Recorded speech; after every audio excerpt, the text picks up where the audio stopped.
skeletons and shivers down your spine. Shrieking skulls will shock your soul, seal your doom tonight. Spooky, scary skeletons speak with such a screech. You'll shake and shudder in surprise when you hear these zombies shriek. We gotta keep talking about bards and shit until that momentum runs out. Oh yeah, it's already What would you say your class is?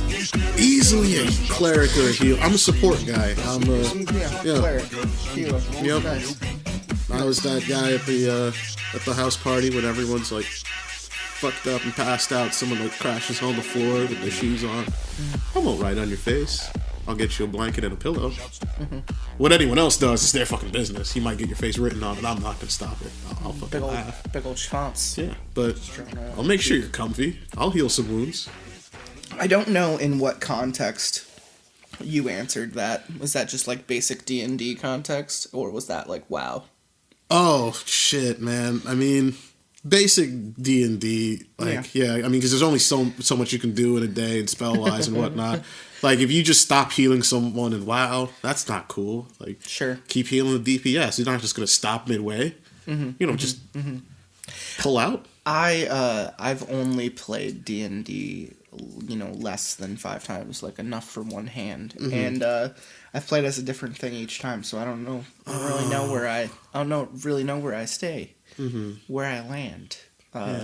It's more about I'd like to, if I was going to fall back on any stereotype, I would most likely go to like, well, when I play like a open world game, where do I usually end up? And I usually end up with a big fucking weapon.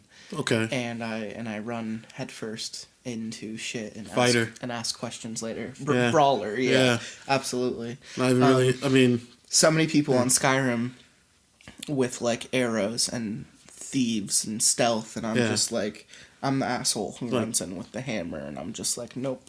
Come here and let me touch you with this. I mean, but at the same time, it's like, of course I did Thieves Guild to do Thieves Guild, so it's not just... I mean, you can play the Thieves Guild as a berserker fighter. You don't have to be sneaky the whole time. You can just be like, hi, I'm from the Thieves Guild. I'm going to put this in your heart. That's very true. And you know what? I'm sure I've done that. I could sit and talk about fucking Skyrim all day. Bruh, facts. Because, oh man. And that's, the funniest part about that is that Django said he got his name from playing through Skyrim as a red guard. God. I think I remember this, yeah. And like, I think I cut it, but I'm going to bring back my original comment, which was not even the red guard. Want to be the red guard. Be the fucking lizard person. Come on, be a Khajiit. Be something cool. And like, Django literally was just like, I am cool. I'm black. Oh shit. Oh my god. Anyway, red guards are cool, especially if you play with mods. Curved swords. That's cool. Scimitars. Freaking scimitars. Their armor looks pretty cool. Even it looks like they're pretty, snug in those robe, like and then turban things and yeah. Also, if you got mods, like each race gets like pretty cool bonuses, and they definitely have one of the coolest bonuses. They can run on water. Oh really? Yeah, they could run on not indefinitely. It's a skill with adrenaline. It raises their physical attributes. That's fucking cool. Yeah, so it makes it really useful. So Jesus was black. I mean, Jesus was black. Jesus was black. Well, he was. He was dark. Eastern. No, he was from Hammerfell. Anyway, so this is Lots of Pasta, and we're getting off track. A little bit. This is episode 89, and I'm here with Crying Hawaiian for what I think is your third episode. Yes, it's my third episode. Because we did basic shit, and then we did aliens. Mm-hmm. And now you're back. I like your episodes. I think aliens will forever be one of the most interesting things I can ever just get high and talk about for 15 minutes. For sure. And And I did that again. We did a second Alien special, but we did the full story for the entire episode. And what is going to be 79, so 10 episodes ago from this point, we read the Alien story about the changeling that impersonates a family's father. Oh, shit. That was a fun episode. That's another thing that fucking fey creature do. I'm sounding like Alex Jones because there's no context to this. Yeah, you're just gonna be... The goddamn fey people are stealing our dads! Yeah, we had a lot of talk about what we were gonna do on this episode, and we really wanted to get into, like, fey creatures and demons, and like we talked about poltergeists and ghosts. Yeah, we had a lot of conversation that I really wish we would have had on the podcast. Yeah, so I wanted to jump us into this shit as quick as possible, but like we're gonna get there. Yeah, like we're gonna get to those episodes eventually. So it's not a big deal. And you know what, Ouija board could go. It could go so many fucking ways. Yeah. Like spirits, ghosts, the dead, just the vague umbrella of the dead. I think the scary thing about Ouija boards is kind of like almost like an AOL chat room in 1997. Oh my god, that's hilarious. Yeah, it is. It's the Omegle of... No, Omegle. Oh, yeah, Omegle, because you can't see the face on that one. I was thinking about the other one. But yeah, it's like, hey, Grandma, is that you? Yeah, I'm Grandma. ASL? Come on. ASL? Yeah. Here's my thing. So just basic context, the last time we even touched on Ouija boards was episode 66, where a friend of mine on an episode pulled both of his out. He had 2 of them, and what were they made out of? One was made out of wood from Salem. Okay. This guy has so much obscure shit. Shout out to Space Cowboy, episode 66. The other one was just your basic, what was it, Parker Brothers or Hasbro, whatever the fuck. And he just kept asking me, like, we should do it, and we should record it, and I was like, we have been snorting shit, we have been smoking shit, we have been drinking shit. I'm not doing this right now. Like the door is wide open. Because shout out to, the shout out in that episode is to 34 and 35, like 2 of my favorite episodes we've ever recorded, which we touch on the topic of Ouija boards. And I just don't, I'm referencing those episodes because I've had this conversation before. You're just the third person I've had it with, which is I don't fucking trust the powers that be. You can you can trust the Ouija board just as much as you can trust 21Cutie at AOL.com. Yeah. Well, and then the layman in me says you could trust a Ouija board as much as you could trust the people you're doing the Ouija board with. And also, I think the material. And I can't trust fucking anyone. Not down to its fucking core. No. So you never know what kind of motive someone has that might work against you. There's always going to be that carnal factor of just, there's a bear in front of us. What do I do? And it's try and run faster than the other person. But see, my thing is, it's like, all right, the realm of the spiritual, for the most part, for most people, none of us know what we're doing. So what if taking your hand off the planchette and running is literally the worst thing you can do, and that's why the fuck they come here trying to scare you? Yeah. So, I guess to start the conversation, do you believe in spirits, the afterlife, or any kind of vague contact that a Ouija board would be able to establish? Honestly, I feel like there might be, because it would... And see, I hate when it's like... Most people think I'm atheist. I'm just going to say, most people think I'm atheist, but...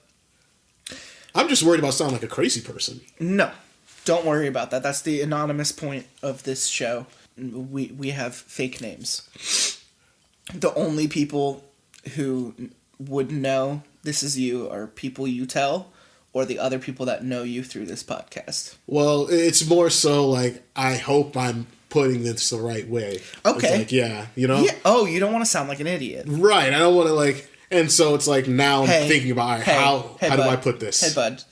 we're sitting on a couch in my basement and we're recording a podcast for listeners we don't have yet.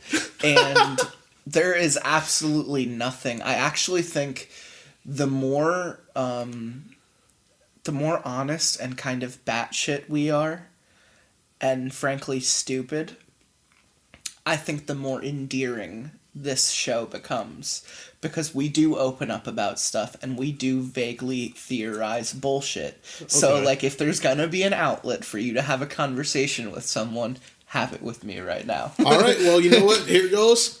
My political career is going right down the toilet. I'm gonna just go out and say it. They're out there and they're turning the freaking frogs gay. Yeah. The poison in the water and the turning the frogs gay. Just, I like that more. Yeah, no, but yeah, I do believe in a realm beyond death that, like, may be experienced by humans. Okay. But probably also has host and, like, and home to things that have never been human. And that's cool too. That's like a Stephen King. That's kind of how his books theorize that idea. Yeah, I mean, we exist on.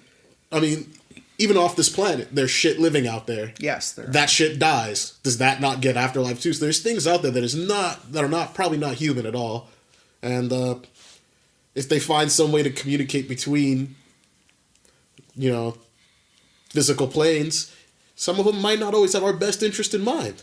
Absolutely. I mean, and some of them could be absolutely mundane. You know, going the other way. Right. Some of them could be mundane. Some of them can be completely banal. But what I've noticed from patterns and stories and just, I always think about what's the word I'm looking for?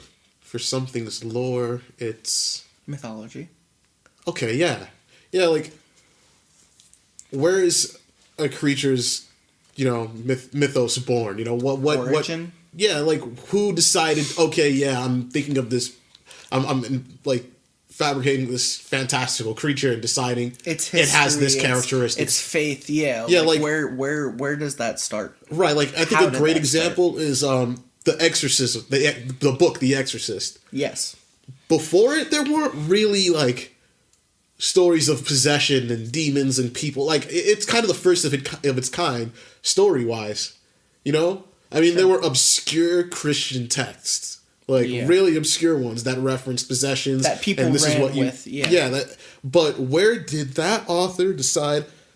I first of all have the idea for this demon, and I'm going to give it these properties, and this is things that it does. And so I think about its mythos, and in general with people getting contacted from the other realm, the stories we hear are never anything good. So it leads me to believe that's that, a really like, good point. There are a lot of things out there that, like, they kind of have the same patterns. Like, all right, I'm going to start making you scared.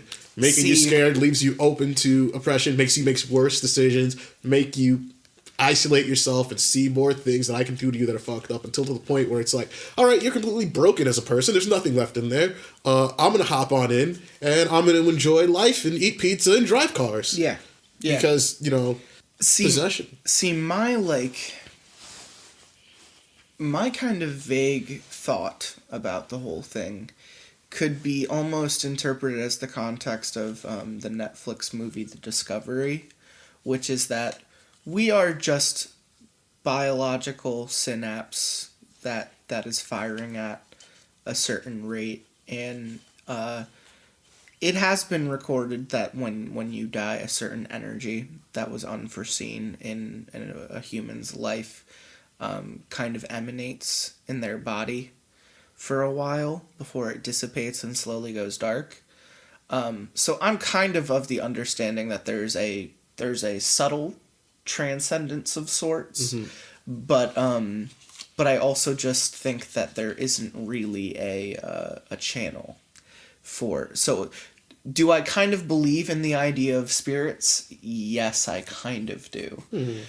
Do I believe that they know that they're spirits, or that they interact with us on any way, shape, or form? Not really. Mm-hmm. Am I saying it's possible? Absolutely. Mm-hmm. But for just the sake of a short conversation, agnostic about just everything. Mm-hmm. Could I believe that there is an image of there's a larger being out there that we are just, a fucking drop of water for? Maybe. There are cells that we, look at pretty much on the same scale. And, there are things that small that are functioning on their own fucking level. So who the fuck isn't to say that, like, how we fucking perceive things isn't... Right, I mean, we, for some reason, decide to perceive, like, our physical bodies dying as, like, the end of things. There could be, entities out there that either don't want to or have no channel to contact us. Yeah. That see it as, like, a shedding of... Yeah, like, literally a transcendence. Right. A crossing of boundaries. And, like, I'm even saying, even on a basic level, like, the reason we don't see that shit, like, if you even think about how we perceive light and color and distance and, like, how our eyes fucking work, that's just one fucking channel. Right. They say a cat's fucking eyes can see up to, like, 9 channels. How fucked is that? What the fuck does that mean? They stare at shit. Bugs have, like, a 1 or 2, like, the sensory and the way that, like, even something as simple as echolocation, for, like, a fucking dolphin, that's, like, another channel. And it's just, like, there are things we can't fucking explain in history and in time and space, so who the fuck knows? Right, like... Which is why I say, Ouija boards, if something's gonna go fucking wrong, it's gonna go real fucking wrong, and I'd rather not fuck with that. And that's usually my answer. Yeah. I kind of feel like Ouija boards are a little bit between like a ham radio and AOL chat rooms back in the day. Like, I like except that more. you just pop off your GPS location and anything who's looking, it's like, But without that, it has no channel. But that also makes me wonder, like, certain things, like metal conducts electricity. Yeah. Just better. I like going with the biology of it, by the way. Yeah. It's good. So, that's why I mentioned before, and I also wonder, like, I feel like Ouija boards that are made out of plastic or, synthetic material probably aren't the best connection. It's probably like having a radio that's fucking a child's toy that you can buy at Toys R Us or some shit. It's not a great radio. It doesn't pick up a great signal. It's the difference of starting a fire using paper and starting a fire using wood. Right. And so, using those wooden Ouija boards probably is like, and hey, y'all, I'm here. Who wants to hang out? By the way, if you know my grandma, can you You know what? It's like, you know what? I'm going to say something pretty fucked up. If I were to ever go hard on a Ouija board and, like, really sit down and do it, I would need it to be the surefire thing. I would need it to be a Ouija board that had been, like, fucking bloodletted and, fucking, like, made out of, like, a specific kind of fucking wood. Like, I would need the real fucking thing, because if I got nothing out of it, if I didn't see anything, even as a, any kind of conduit, life would just be so much more dull. I get what you mean. And, I just think, the reason I don't touch a Ouija board is because, like, Either way, you won't like the answer. Either way, yeah. It's a lose-lose. I think that's how I described it in 34 and 35. It's a lose-lose. Because either it doesn't work and I'm just disappointed for the rest of my life, or... Constantly worried about you dying and your energy being... Or it does, and the people around me are assholes. Or it does, and there is something there that I had not confirmed until that point. Yeah. And all of those answers are under a big old nope. The nope umbrella. Yeah. I like the umbrellas. Yeah, the umbrella of nope. It's like, all that shit under there, I'm not gonna like. So, have you ever used a Ouija board? Absolutely fucking not. See, that's the funny thing is, Django and Space Cowboy have used Ouija boards before, and I'm just like, and what did you get out of it? And Django was just like, well, we made contact, and I'm just like, but what does that mean to you? You know, Yeah. he was just like, I don't know, man. And I was Like, what if it's contacting a plane the dead literally just don't inhabit, and we think that they do, or fucking hope that they do? And it's yeah. like, Wouldn't that be funny? like, what? Because whatever is going to pretend to be a dead someone is not someone you want to invite into your life. I love that. I think that's great. I think that's why I liked Insidious so much. Oh my god, yeah. I think that's why I liked Insidious so much, because I went into it thinking, like, ha! Ghosts, poltergeists, trying to bring back the poltergeist feel without, you know, acknowledging it. This is gonna be fun, and then it just goes full on demon, and you're just like, wow. Yep. And now the series isn't good anymore. Unfortunately. They saw they hit gold, and they're like, well, shit, we'll just keep striking the same place. We mine the fuck out of it. Yeah. If it's cheap and it makes, 19 times its intended budget, they're gonna keep doing that. They're gonna keep, and you know what? It's because of they're Adam gonna get Sandler. cheaper and cheaper as the movies go on, instead of more expensive like a Disney flick. Anything under that umbrella. And that just means they're gonna get worse in quality, and they're gonna get worse in production. Yeah. And the only thing I want to say before we hop into the story is you want me to make you a whiskey ginger. Yeah, I'd love that. Yeah. Thank you. Just a quick pause. Yeah. We've been talking a lot about Ouija boards, and I think it's about time we start the story. Yeah. So today we are reading the aptly titled "A Ouija board is not a good idea ever." It's really not. From Reddit No Sleep, and I can't help but be like, no shit. No shit, dude. Yeah. So do you want to start this? Yeah. I'm that asshole. That asshole who moves the pointer while playing with the Ouija board. I don't get why. I guess I just liked people knowing I was responsible for... This dude's a fucking idiot, I gotta say. Already. It's a good start. Yeah. It is a good start. Oh, boy. I guess I like knowing I was the one responsible for scaring the shit out of people instead of something or someone I couldn't see. Or maybe I just didn't believe that a commercially made product could talk to ghosts. Who knows? But as I found out, karma is definitely a bitch. One night in college, a friend of mine was over and we were studying, and one of the ghost shows came on TV. They were messing around with a Ouija board. My friend Liz said offhandedly, I've never played with one of those before. And I was definitely surprised. Ouija boards were such a staple of my childhood. Hundreds of sleepovers with me scaring the crap out of little girls by moving the pointer on the board, and that whole light as a feather sticking to the board thing. I couldn't fathom someone growing up and not experiencing it. I didn't experience it. I didn't do light as a feather stick to the board, but... I didn't do either of those things because I wasn't 12 and had a vagina. Oh, okay. I don't know why I paused. You're totally fine. I tried to go with the comeback, but my brain was like, system error. Nope. System error. Anyway, started talking about random experiences that I've had with the board and tried to convince her it would be a good idea to run to Walmart and buy one. Finally, I was successful, and we went off, our studies abandoned, on the table. College priorities at its finest. Can I just say, if you buy a Ouija board from Walmart, you deserve to get possessed. Yeah, that's a good start. Come on. After our Walmart trip, we got back to my apartment and opened the box. We spared no expense. It was a glow-in-the-dark special edition. All right. Talk about if you're gonna go top shelf, is that top shelf?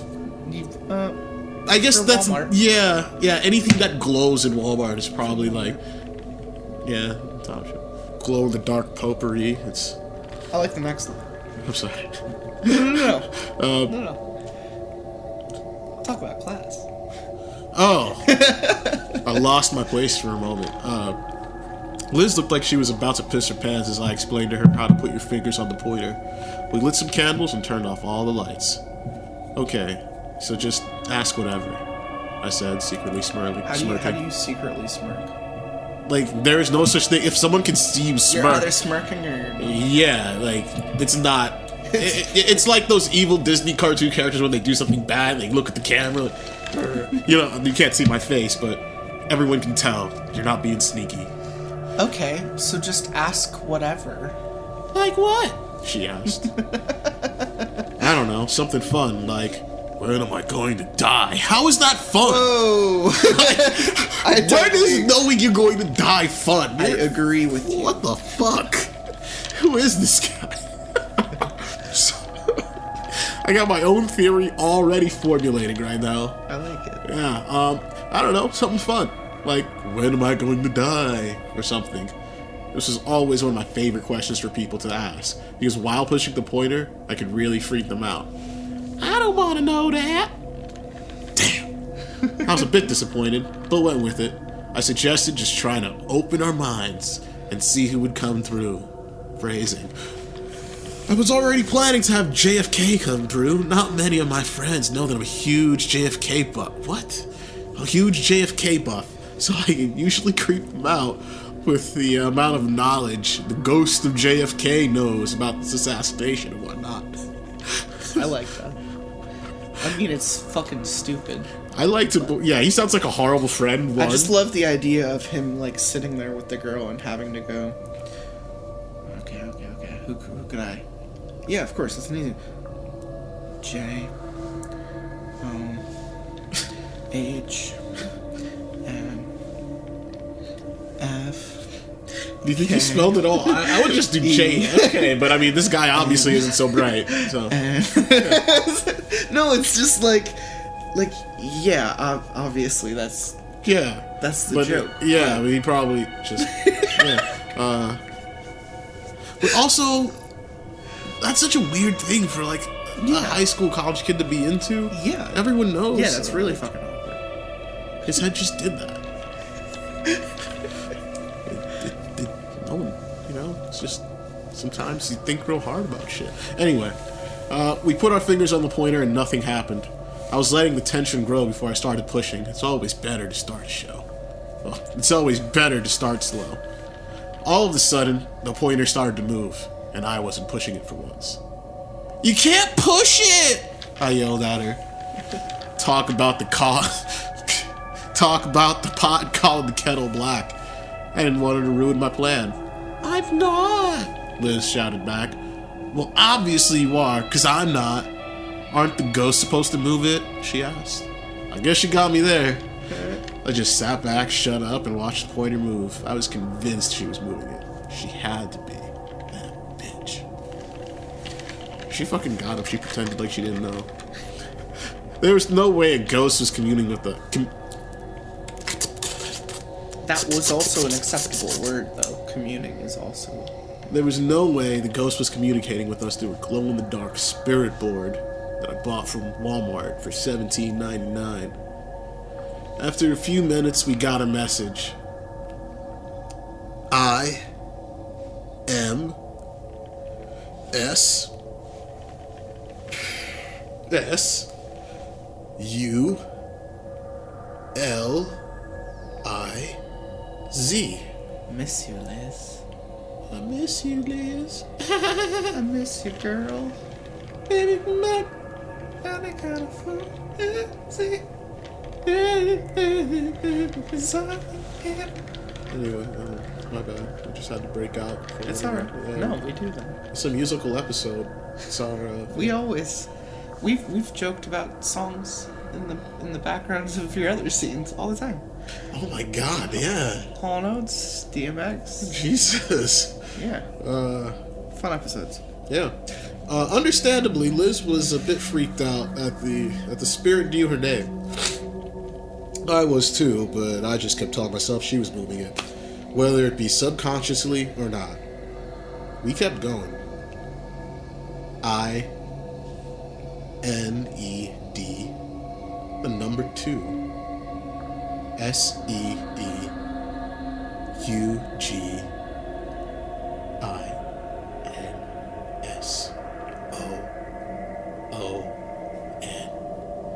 I need to see you again soon. What does that... They even fucking type like someone in the AOL chat. Yeah, they do. That's what I like the most. Dude, oh my god. What does that mean?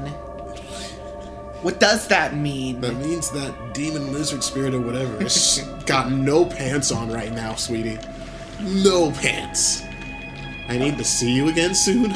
Chris Hansen is gonna like step in at some point in the story and just be like, "Sorry, ghost, sit down." I don't think ghosts will even accept cookies.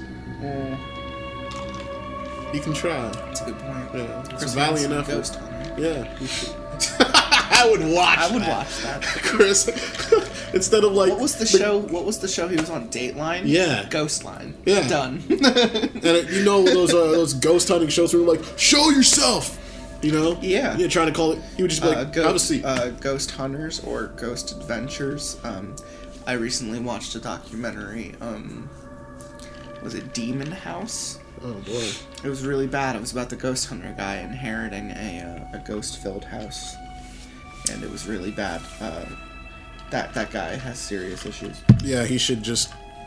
He takes his anger out on things that He ends the aren't documentary saying that he now has to wear glasses for the serious haunt he had. It's really fucked. I don't know, I said, and honestly meant what I said. I had no idea what was going on. I hate to admit it, but I was starting to get freaked out. The Ouija board never worked for me before. You're moving it! She yelled, shrilly. No, I'm not, I swear. And I did swear. Fuck. I wasn't moving it for once in my life. Fuck. Yes, you are, she kept insisting. She kept insisting I was moving it, but we kept going.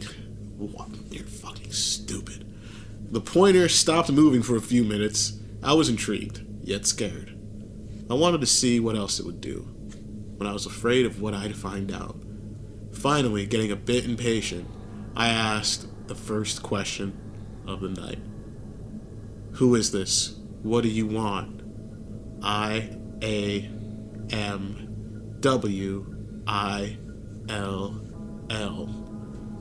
Hello? Fuck, I'm not reading. Liz, I still love you.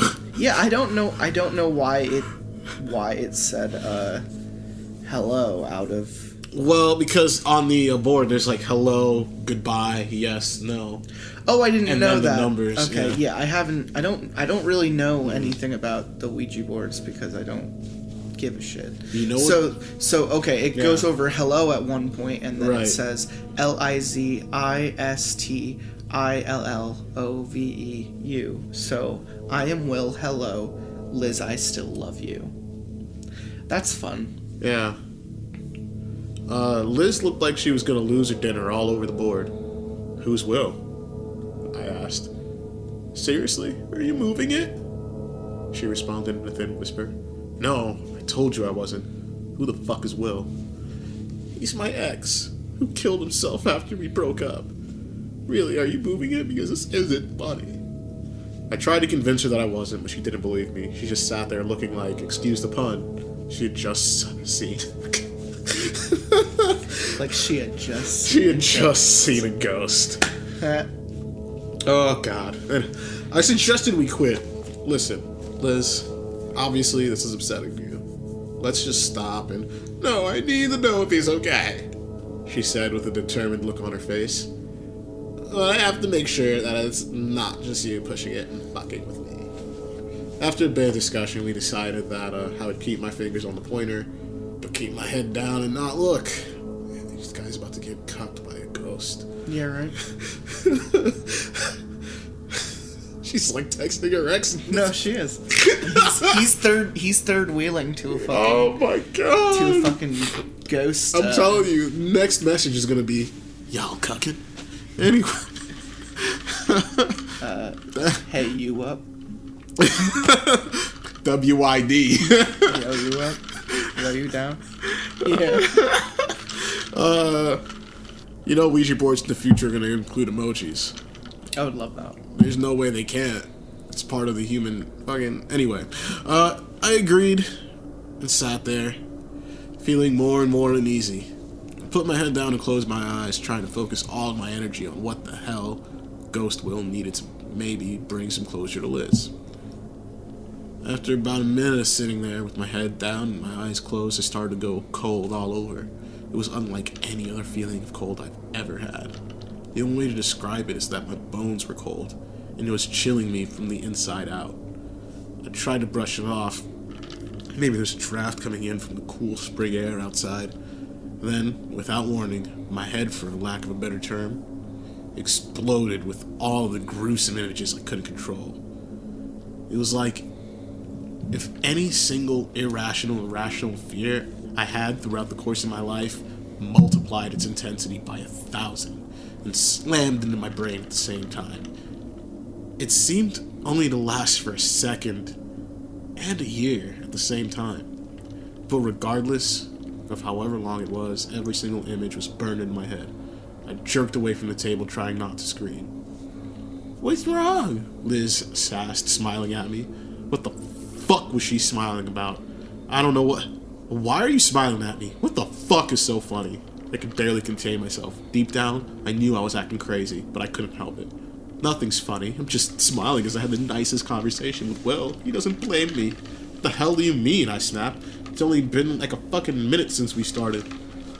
Liz's face scrunched up in confusion. What do you mean? I've been talking to Will for at least 2 hours. What the fuck? Needless to say, I was a little bit creeped out. Okay, more than a little bit creeped out. I was terrified. I threw that damn board back in the box as quick as I could and blew out all the candles. I shoved my box into the closet as far back as it could go. I don't want to look at it anymore. I announced abruptly that I was going to drive Liz home and open the door without trying to hurry her. Yeah, now he's not going to get any. Yeah. I just gotta say, that's not how you get... You don't keep the board. Oh, no. Yeah. You burned it. PSA, kids. Take your Ouija board when you're done with it, cut it up into 6 pieces, salt it, and burn it. Yeah, that's good. That's good. That's real good. And then bury it in 6 different places in the woods. And only you can prevent forest fires and possession. Yeah, in the daytime. Yeah. But obviously, don't sleep. Yeah. Don't just, do Ouija shit and go to bed. You fucking moron. Anyway. It was definitely out of character. She obliged, however, and we got into the car. The whole 5-minute drive seemed like an eternity. I swear I could see things on the side of the road, but at second glance, they weren't there. Images I had seen of my baby sister mutilated and whatnot from that weird trance, like a dream, I had started to shimmer in the corners of my eyes.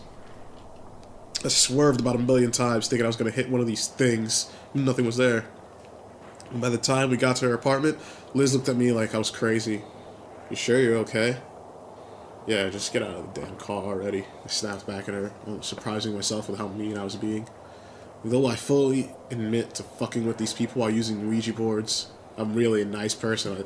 I mean, you have no, there's no evidence to that. I'm a nice person, I swear. You got all dickish and removed Ouija board planchettes, so you're probably getting what you deserve, and fucking, you get all mad and pissy when your girl tries to text her ex when it's obviously over, and you get all... it comes back to haunt you. I mean, let's, that point isn't necessary. I mean, when Clayton is happening, because, he's all salty because she's talking to her ex right now. You're the one who fell asleep, my guy. Anyway, Liz asked and I sped away, eager to get to the safety of my apartment. When I opened the door, I noticed 2 things right away. It was about 30 degrees in the apartment and all the blinds and curtains were wide open. I was confused, but I tried not to let my mind wander. I shut all the curtains and cranked the heat. It was April, so it wasn't freezing outside, but it wasn't hot either. Normal springtime weather. After shutting all the blinds and whatnot, I sat on the couch and tried to turn off the lamp, and the light went on and then popped off. I again tried to shake it off as a shitty coincidence. Then I changed the light bulb and went turned on again. Pop! Out again. I went to go turn on the overhead light instead. Pop! All 3 bulbs popped off. No. At Now the you're same out. time. Now you're outside. Where the fuck are you gonna run to with this? Like, where? I don't know, I'm just not staying there. True, I get that. Yeah, no, I believe you. Dude, fuck, man. Like, there ain't nowhere to go. You're gonna get hit by a car in the street and try to run anywhere. That's a good point. At this point, I was basically pissing my pants. I was so scared, but I tried to remain as calm as I could. It wasn't easy, let me tell you. I grabbed as many blankets as I could and sat on the couch in the dark living room. I was going to turn on, I was going to light the candles we had used when we used the board, but I didn't want anything related to that fucking thing around me. I turned on the television and blared it, hoping that I could just attribute any noise and flash of something in the corner of my eyes to the television. You know, you've done it too. No, I haven't done. I haven't either. Like, I see some weird shit. I'm out. Either out or I'm Skyping if I can't leave. Like, someone's gonna watch. Everyone's gonna be there. There's gonna be, like, evidence. Okay. Yeah. Unfortunately, it didn't work. I was just starting to doze off when this loud beeping woke me up. It sounded like the worst alarm clock ever. It was coming from the closet where I'd thrown the Ouija board. I slowly went over, opened the door. Out fell an old alarm clock. I think it was my roommate's. I hope it was my roommate's. It was blaring uncontrollably. I hurriedly shut the door so the Ouija board would stay in there and started looking at the clock to turn it off. Not only were there no batteries in it, nor was it plugged in anywhere, but the time flashing on the clock was 4:16 a.m. My birthday, hence the username. What the fuck? Needless to say, I threw that thing quite far and broke it into a million little pieces. I wish it had stopped there. I really do. But little did I know, that was just the warm-up, so to say. The opening act to a 3-act shit show that has become my life. But we're gonna do it in 2. Yeah. But I have to go to work right now, or I would tell you more, though I hope it's enough to convince everyone never to fuck. Yeah, you didn't convince me not to fuck with a Ouija board. Ouija boards did. Ever fuck with a Ouija board. Like, why would you ever fuck with the Ouija board? Like... Yeah. So that was the end of part 1. What did you think of part 1? Part 1 leads me to believe that this guy's a dick. He's stupid. And there's just some things you don't do if you watch. Yeah. If you've seen just one horror movie, even if you haven't, if you grew up with superstitious parents, there's just some shit you don't do. Yeah. And why would you keep the fucking Ouija board? Like, oh yeah, it's some great memories. And he tosses in the... No. I want to say, like, I want to give this guy the benefit of the doubt so far and be like, all right, you lots of rookie mistakes. Yeah. I mean... You can only get to, like, college in life with being so common sense smart. And no one without college sense smart is in college. So I at least I think these people are in college. Yeah, he said he was. And I know that's a vague generalization, so of course there's an outlier, but I don't think we can attribute that to the story really. It's just like it's like how far would you find yourself in this same situation and still be letting it happen, or exist around you? Like how Plus, first of all, the gall, the fucking human hubris that you have to move a planchette and then feel like, oh yeah, I'm so original. I'm the only person who's doing. Like, you're not how do you know you're the one doing it? How do you know? And then now you're just signing yourself up for some bullshit. Yeah. And what I love about this story, what it brings up though, is the initial feeling during the Ouija fiasco, as he's calling it. The description of feeling cold in his bones. Yeah. Now I've interest in like qigong, sure, and embryonic breathing and meditation. Nice. And one of the things about that is qi is produced in a lot of ways, but it's really important keeping your body youthful and strong. Yeah. And also in a lot of qigong practices to breathe in such a way that you lead your qi from your joints into the inside of your bone. It's called like a bone marrow cleaning technique. But anyway, I digress. Like bringing that energy into you, like energy is tangible and felt and perceivable. And so when he feels that coldness go into his bones, I just feel like that's what it feels like when someone slips inside of you. Yeah. Phrasing. Yeah. No, but you're right. It's like she said we've been talking for 2 hours and I had a great conversation. And it's just like, yeah, you were just turned into the conduit. It wasn't just the piece anymore. It was the line was so tangible at that moment, and you are completely unaware. and you completely invited and let something in, you might letting your head down, yes, and just being like, yeah, sure, whatever. It's I'll like just not stop. reading the terms and conditions of and just clicking agree. Yeah, and it's like just clicking agree. That's where it fucks you. Like the in 1%. Like a great example, I think, when telemarketers or people in sales or whatever or businessmen, like when you get a call about them, they ask you the agreement, like, hey, do you give us consent to talk about the other products our companies offer before we begin? Like, yeah, you do. All right, cool, I'm in. Now I can fucking talk about anything. I can look into your account. You said you gave me the consent. Like, you said we can talk about other products. We're going to talk about the products you called for, but I'm also going to try to pitch you some other shit because you invited me in and I'm here now. You can't uninvite me. Yeah, that's a Ouija board. So this is going to be part 2 of, I think, 11 parts, and we're gonna do 7 today. All right. After the initial Ouija board fiasco, like I said, I went home and shit started getting real. The first night... Yeah, right. Tell me why so? That first night, the temperature in my apartment dropped to about 30 degrees. All of the blinds and curtains were open, every single light bulb burned, and a random clock radio with no batteries or plugs started beeping for no reason, with the time displayed as 4:16 a.m., which is coincidentally my birthday, Lisa. Ever since we stopped doing the Ouija, I'm still doing the Ouija to this day. I'm gonna do a little bit of more Ouija. Yeah. He needs to make a horror movie, though. Just gotta say, like, tell me why so. If you probably are listening to this. Did you see that little clip released recently where he was the Joker? Where he was the Heath Ledger Joker? Oh yeah, I fucking loved it. It was beautiful and glorious. Ever since we stopped doing the Ouija, I kept seeing horrible, gruesome images flashing in my head and in my peripheral vision. I was uncharacteristically mean and angry to Liz, my friend, with whom I did the Ouija board with. It was really crazy. So, starting with where I left off, I was sitting on the couch in my apartment with 10 blankets on and the TV blaring so I could attribute any noise or flash of light that instead of the paranormal. The gruesome thoughts kept flashing in my head, things like my sister being mutilated, my mother hanging from the rafters, and all kinds of horrific things. I was starting to think I was losing my mind. After a lot of internal fighting with myself, should I? Yes, I should. No, you shouldn't. You're imagining this.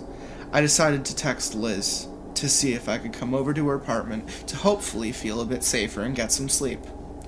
I pulled out my cell phone, and there on the screen was a text from Liz. Can you come over? I'm really freaked out. Thank God. I texted quickly as I threw on my shoes that I'd be right over. The 5-minute drive was, as it had been right after the Ouija board, scary as hell. I kept thinking I saw stuff on the side of the road and would swerve to avoid it, nearly going into the other lane of traffic. But when I looked back, there was nothing there. Longest 5-minute drive of my life, I swear. It was like the time I did mushrooms, and I was sitting in my apartment at one point, and I turned to my friends, and I was like, I'm hungry, and then I blinked, and next thing I know, I'm in my fucking car. Oh, shit. Mid-drive, about to pull into a Sheetz, and I'm like, yo, nice, Sheetz. So I got food, and I got back in my car, and next thing I know, I'm sitting in my fucking bedroom eating fried food. That is terrifying. It's not... See, I don't attribute it to, a blackout or lost time. I attribute it to autopilot. Yeah. That my brain was tripping the fuck out, and so in order to keep me safe and compact, and normal, not overreact, and working, I went on autopilot and just did the drive to do the drive, and it was not a 5-minute drive. Mm-hmm. It was maybe a 15-minute drive. My brain was just like, all right, so to save ourselves, let's just flip this on real quick. Longest 5-minute drive of my life, I swear. I got to Liz's house and went up and knocked. No one answered. I knocked again, getting a little nervous. With as crazy as that night has been, I didn't know what to expect. Again, no one answered. I finally knocked. No, I knocked again, louder this time. I was getting desperate. Finally, I heard someone walk down the steps to the front door, and there was Liz, half asleep in her pajamas, looking very, confused. "Hey, what's up?" she asked. "You told me to come over," I said. "What? When?" I showed her the text I received. She looked at it much more closely than I had. "This isn't my number," she said. "What?" "This isn't my number. It's my name and picture, but not my number," she said. "Well, whose number is it?" I asked, getting more and more nervous. Someone would have had to physically get my phone to enter in a number, save it under Liz's name, and find a picture to attach to the contact. Okay, can I just say, Yeah. for all of our scumbag listeners out there who, like, cheat on their girlfriends, Yeah, man. this is a really good tactic. Pay attention. The other chick, just save it as your girl's name and put her picture on it. When she glances at her phone, she sees herself. She's like, oh, that's, wow. But you're not texting me right now. Just hope she glances and Just doesn't hope pay she glances. attention. Liz looked at the number again. Then I watched the color drain out of her face. "What?" I asked. "No, it couldn't be," she said as she pushed the callback button to, I guess, debunk whose number she thought it was. I pushed the speaker dial button. "Hey, this is Will. Sorry I missed your call, but please leave a message and I'll get back to you soon. Thanks." Liz dropped the phone. I wanted to kick it out the door. We were both pretty much crying at this point. Well, crying isn't the right word. We were pretty much hysterical. "What the hell is going on?" Liz cried once she could regain some composure. I just shook my head, too scared to speak. We went up the stairs to the living room area, weirdly laid out attic apartment, and sat in a pensive silence. Finally, Liz spoke. "I think we should pray." Now, I was brought up Catholic, but definitely wasn't practicing at the time, nor do I really know if I believed anymore. Praying was not my first answer in any situation, but I figured why the hell not? Liz, on the other hand, was a pretty hardcore Lutheran. She pulled out a Bible and said that sometimes she just leafs through it and picks a passage at random and takes it kind of as sort of advice or comfort from God. Whatever floats your boat, I guess. So she starts thumbing through the Bible while muttering the All Father. She stops, suddenly, moved by the Lord, and reads, "Be sober, be vigilant, because your adversary, the devil, as a roaring lion, walketh about, seeking whom he may devour." Peter 5:8. What the fuck?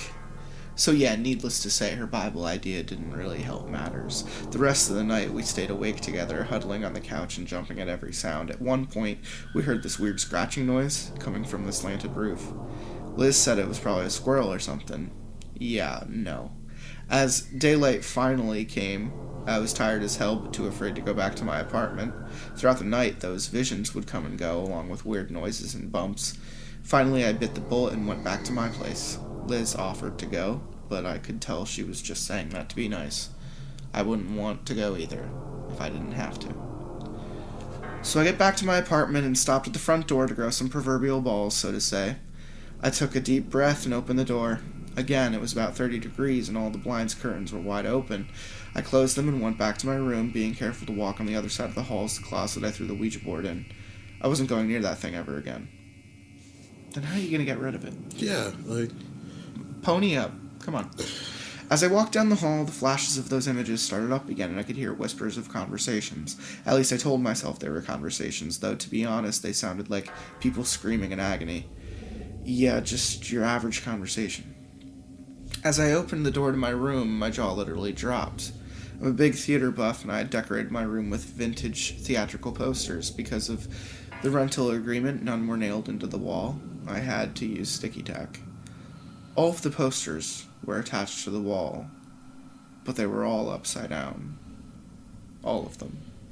They were in the same places, just turned upside down. I quickly shut the door, probably stupidly thinking that I was just so tired and delusional that when I opened the door, everything would be the right way. I opened the door again. No. All upside down. I don't know why. After all that had happened, I couldn't accept that something was fucking with me. I called my roommate, who had gone home for spring break early, and asked her if she had stopped back to the apartment and went to my room. She hadn't. Shit. I spent about an hour taking down all the posters and putting them back on the wall right side up. Towards the end of the task, I started getting angry. How dare something fuck with me? How dare they come into my room and vandalize it? I could feel my anger get out of control, which was totally out of character. I'm a pretty chill person, but in the last 18 hours I had been acting like I was on steroids and had a roid rage or something. As I put the last poster back up on the wall, I marched down to the closet and grabbed the Ouija board out. It was a stupid cardboard plank. Just a stupid cardboard plank. I tried to break it over my knee. Nope.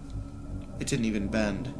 I grabbed a steak knife from the kitchen and started sawing into the sides. I barely scratched the surface. I took the stupid glow-in-the-dark pointer thing outside and put it in the parking lot. I then started my car and drove over it. Then I hit reverse, then I drove over it again, and again, and again, and again, and again. No damage in the plastic, for God's sake. How did it not crush under the weight of my car? Later that day, I went back over to Liz's place because I couldn't stand being in mine anymore. We decided to cook some dinner and just relax. We didn't once bring up the Ouija board or anything paranormal. It was difficult, let me tell you, because the squirrel was busy scratching the whole damn roof off with about 10 of his friends. It sounded like nails on a chalkboard to me. Nonetheless, we tried our best to ignore it. When the pebbles started hitting the window, we had a bit harder time ignoring things. Things were escalating. Like I said, Liz had an attic apartment that was 4 stories up. That's one hell of a throw. We finally got through dinner, and the images started getting worse. I tried to ignore them, along with scratching and the pebbles periodically hitting the windows. Now it was all of the windows, not just one. Every few seconds, a pebble would hit the window to my right, then literally 2 seconds later, one would hit the window on the complete opposite side of the house. My head was pounding from all the images, the sounds, and the lack of sleep. I went to go wash the dishes from dinner. I remember walking over to the sink in the kitchen. The next thing I knew, I was sitting on the couch with Liz standing over me, looking terrified. What happened? I asked. My head was quieter now, thankfully. You don't remember? She whispered, visibly shaking. No. It took me a while to get it out of her, apparently. I was at the sink and turned to her with this, as she puts it, creepy smile and dead eyes, and started splashing water at her, screaming, "The power of Christ compels you," over and over while laughing. I swear to God, I don't even remember the damn thing. To this day, I still don't remember anything. It is completely gone from my memory. I apologized profusely, obviously, and felt so ashamed and embarrassed I told her I had to go and left. I couldn't believe I would do something like that, and the fear in her eyes when she looked at me was hell for my guilt. I didn't know where to go after I left, so I ended up driving around for a few hours. Every once in a while, I'd see flashes out of the corner of my eyes and started swerving again. Eventually, a cop pulled me over. They thought I was drunk.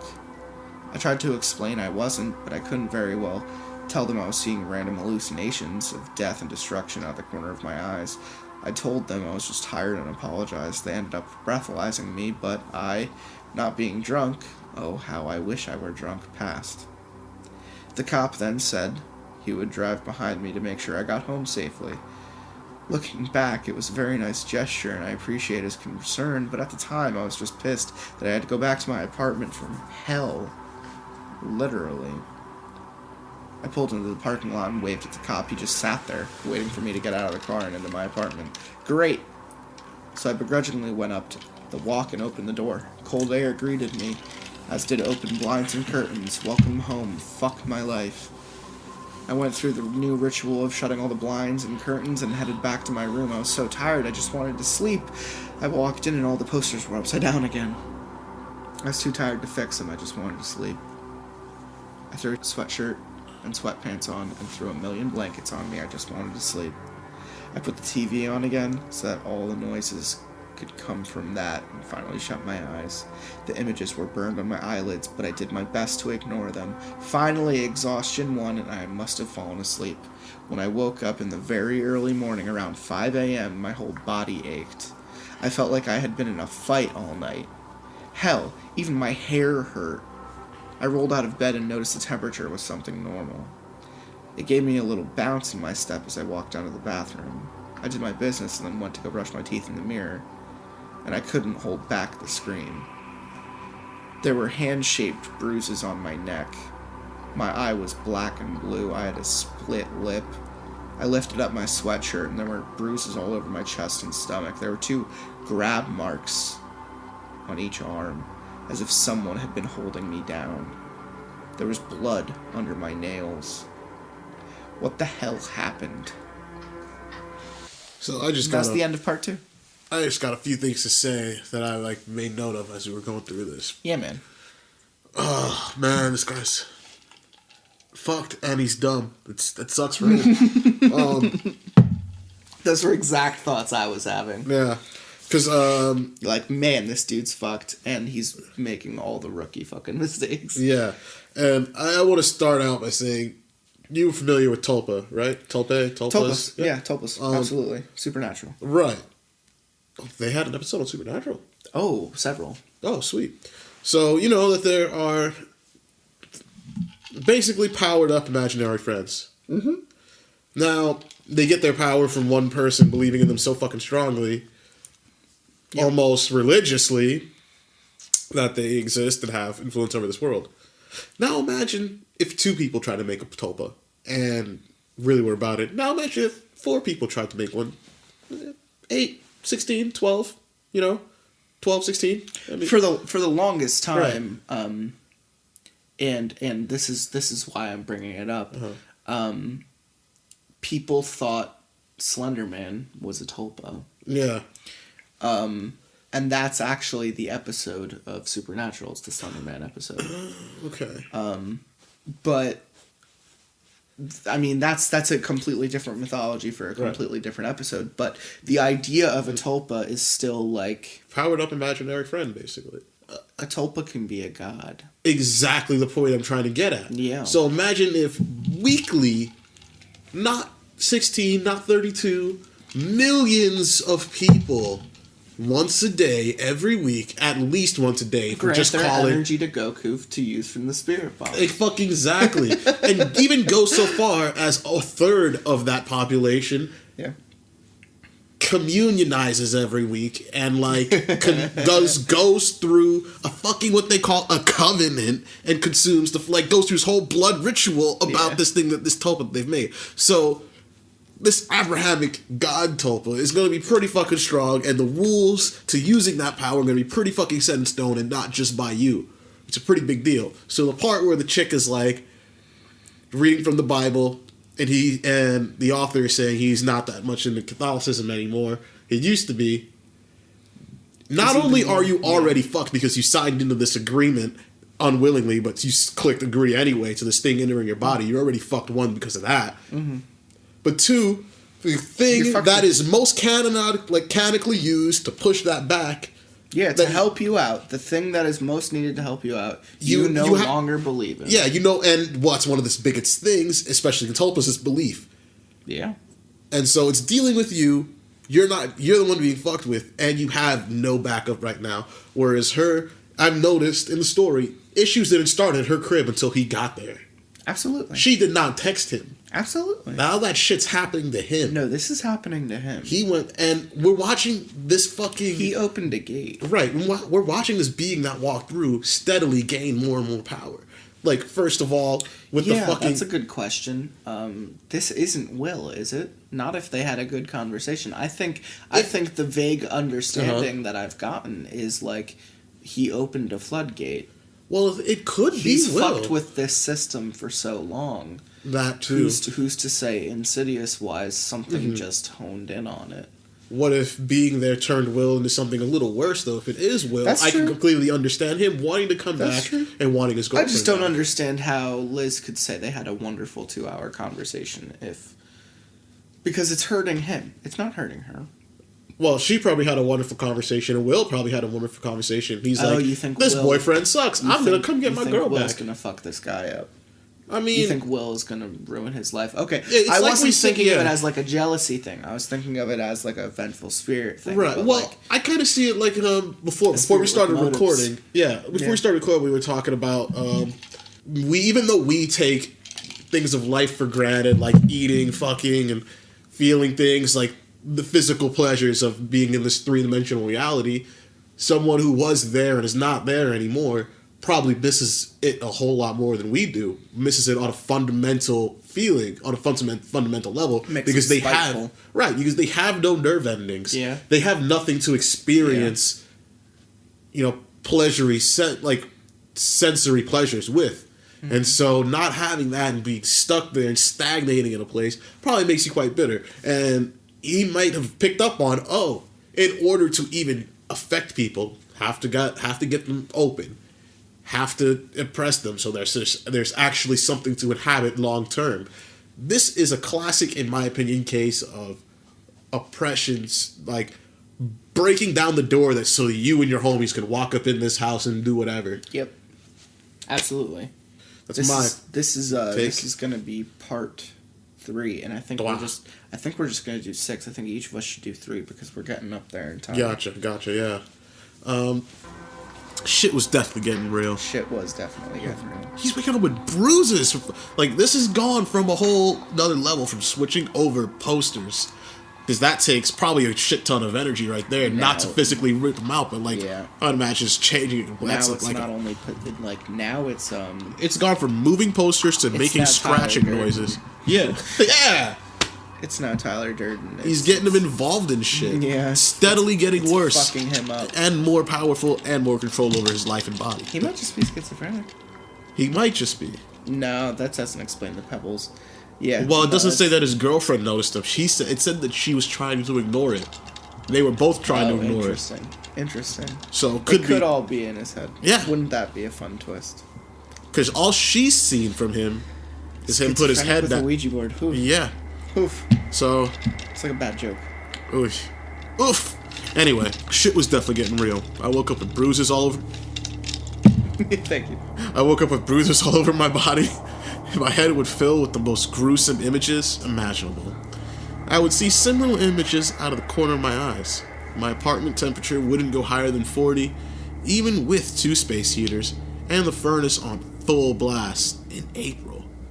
All of my posters would magically turn upside down on the walls. The blinds and curtains would be wide open.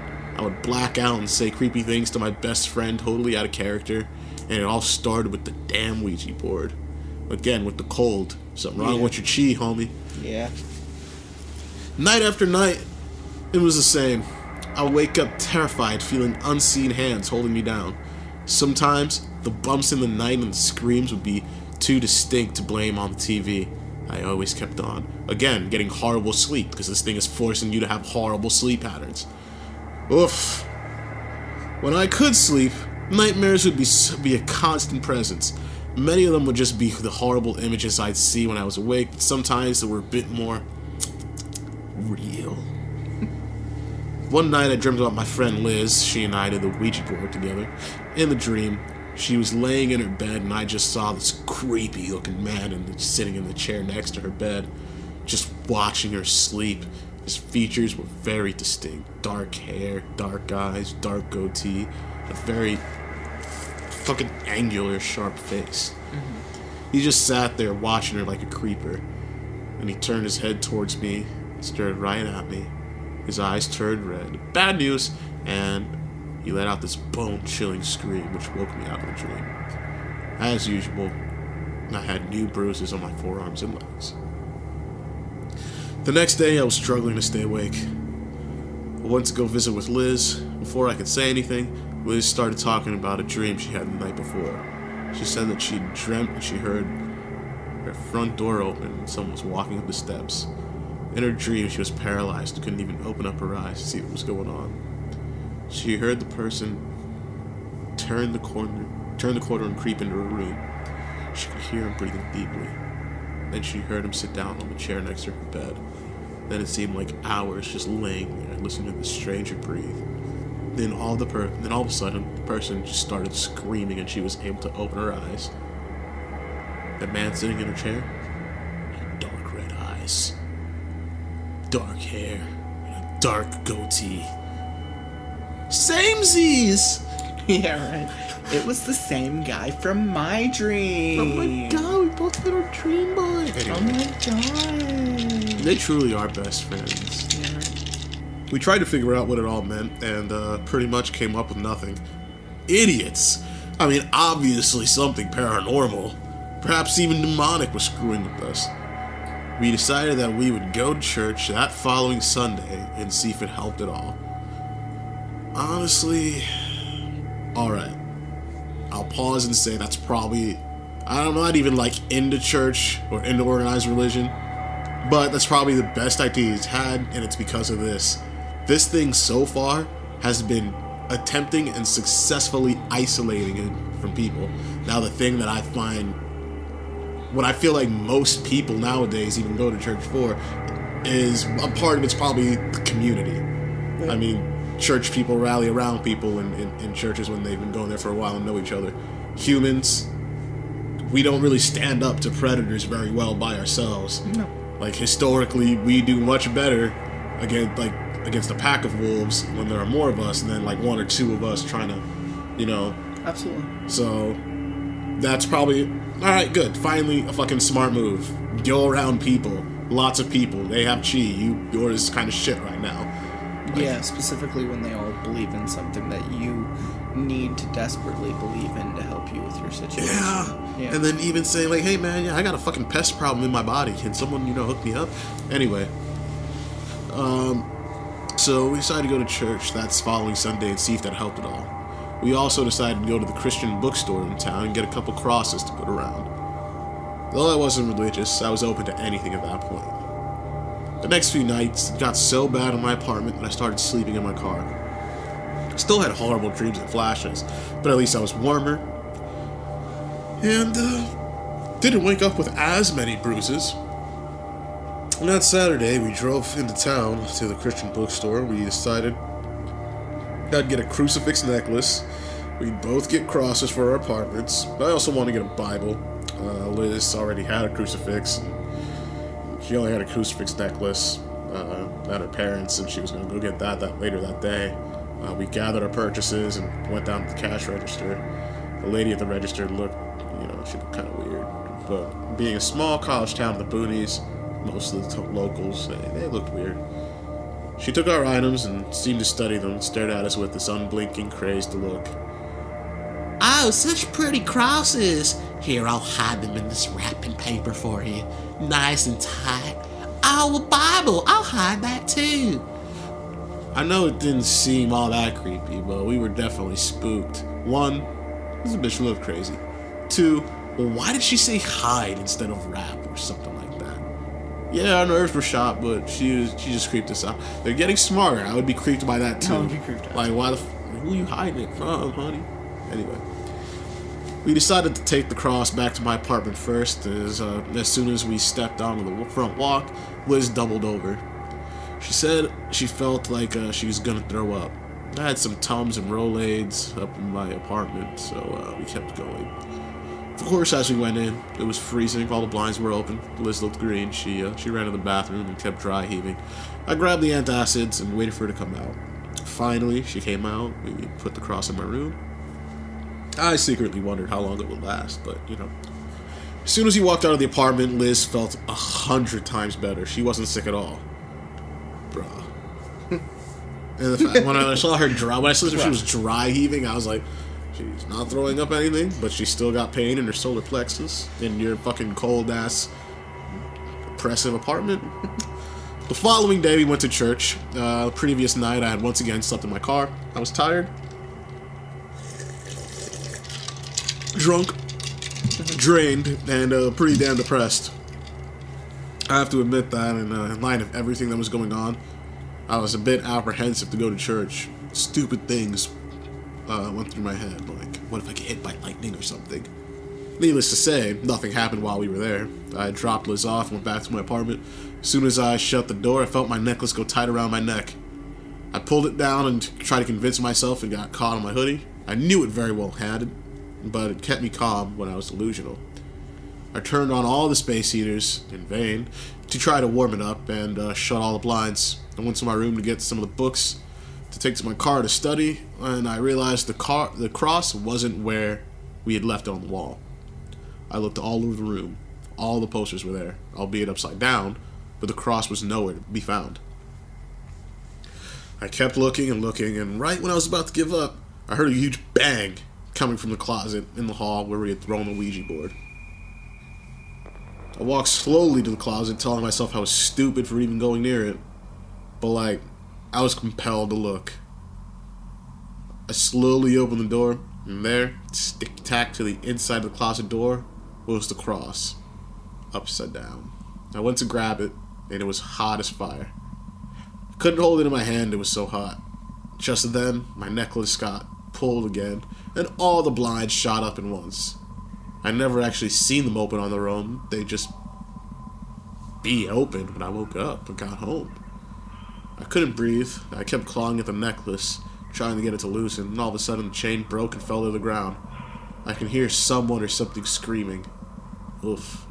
The closet door slammed shut, then opened, then slammed again. Then the door to my room slammed, and I could hear paper being ripped. My posters on the wall. The images started up again, but they seemed to be right there in the hallway, not just in my mind. I ran out of the apartment without even shutting the door, flew over to Liz's house. I think she took one look at me and knew shit was going down. She ran upstairs, called a friend of her who went to a nearby Catholic university. She recommended a priest who was about an hour from us who specialized in demonology. Liz called him up and explained everything what was going on, and she told him all about the Ouija board, and Will and me, and the apartment. Everything. He said he could make it to our town in about an hour. It was the longest hour of my life. We waited in her apartment, not really talking. The squirrels were on the roof and in the walls, digging their way to freedom, apparently. It was so loud. The pebbles on the window started up again. There also seemed to be a lot of bees buzzing around her windows. We just sat there, silently praying, and me trying not to completely lose my shit. We both jumped when we heard a thud. The cross we had put near her front door just fell to the ground. Neither of us made any attempt to put it back. Finally, there was a knock on the door. Father Bob came. Father Bob? For real? This is Minnesota or some shit. Yeah, it really is. Oh, hey, Father Bob. Thanks for stopping there, by. Father Bob. Yeah. Yeah, we really appreciate it. Father Bob. Yeah, have a seat. Father Bob came in, and he didn't really say much. He nodded to us both and started right away with holy water. Good job, Bob. Oh, yeah, I tell you what, he really knows what he's doing, hey. So I guess that's Canadian. I fucked up there. He then said a few prayers and performed the anointing of the sick on both of us. I know I was probably paranoid, but I could feel him watching me very closely with furrowed brows. He gave us both St. Michael medals to wear for protection. See, that's probably like real shit. He knows what he's doing. I hope this one doesn't try to strangle me too. He then asked to go back to my apartment and to bless it and get rid of the board. Yeah. He's probably the only one who can actually break the fucking thing, to be honest. Yeah. I mean, it's kind of like breaking a I deal was you're already wondering in. like why they were trying to bless that place when all the shit has been happening with his. Oh, you probably just saw like, yo, both of y'all are fucking sick. Yeah. Let's just... Some kind of emanating energy. Yeah. About them. Yeah. It's like, if you have bed bugs, you're gonna gas your clothes and then gas the apartment. That's a good analogy. He then asked to go back to my apartment to bless it and get rid of the board. He told Liz to stay at her apartment for some reason and followed me back to mine. I think Liz was relieved she didn't have to go back there. She was convinced, and so was I, that it made her sick. As we walked to my apartment, Father Bob proceeded to vomit all over the walkway. I rushed over to see if he was okay, and he just held up his hand and kept going. He threw it one more time right near the door. When I opened the door, I could barely breathe. But when I did breathe, I could see my breath. The outside temperature was in the 60s, but the apartment was freezing. He immediately put on his stole and started splashing holy water all over the place, murmuring prayers in Latin. The horrific images took over my mind, and it was all I could do to stay somewhat aware of what was going on. I could see Father Bob stop near the closet with the Ouija board, as if he knew it was in there, but kept walking around the place, splashing holy water everywhere. I could hear distant screams and wails. It was terrifying. After finally going through 3 bottles of holy water, he came over to me, prayed over me in Latin. I can't say for sure if it was an exorcism, but it was definitely some hardcore praying. He went on for about an hour. His hands were over my head, Latin spilling out of his mouth. Sometimes when the images in my head would get worse, I swear he somehow sensed it and would talk louder with more authority. Finally, he finished praying over me and asked if the Ouija board was in the closet. I nodded, scared to go in there again. He went over to the door, threw it open, took the board out of the box, and started to pray. All the blinds came crashing down, blocking out the afternoon sun. It didn't seem the face, Dr. Bob. Father Bob. Sorry. Whoop.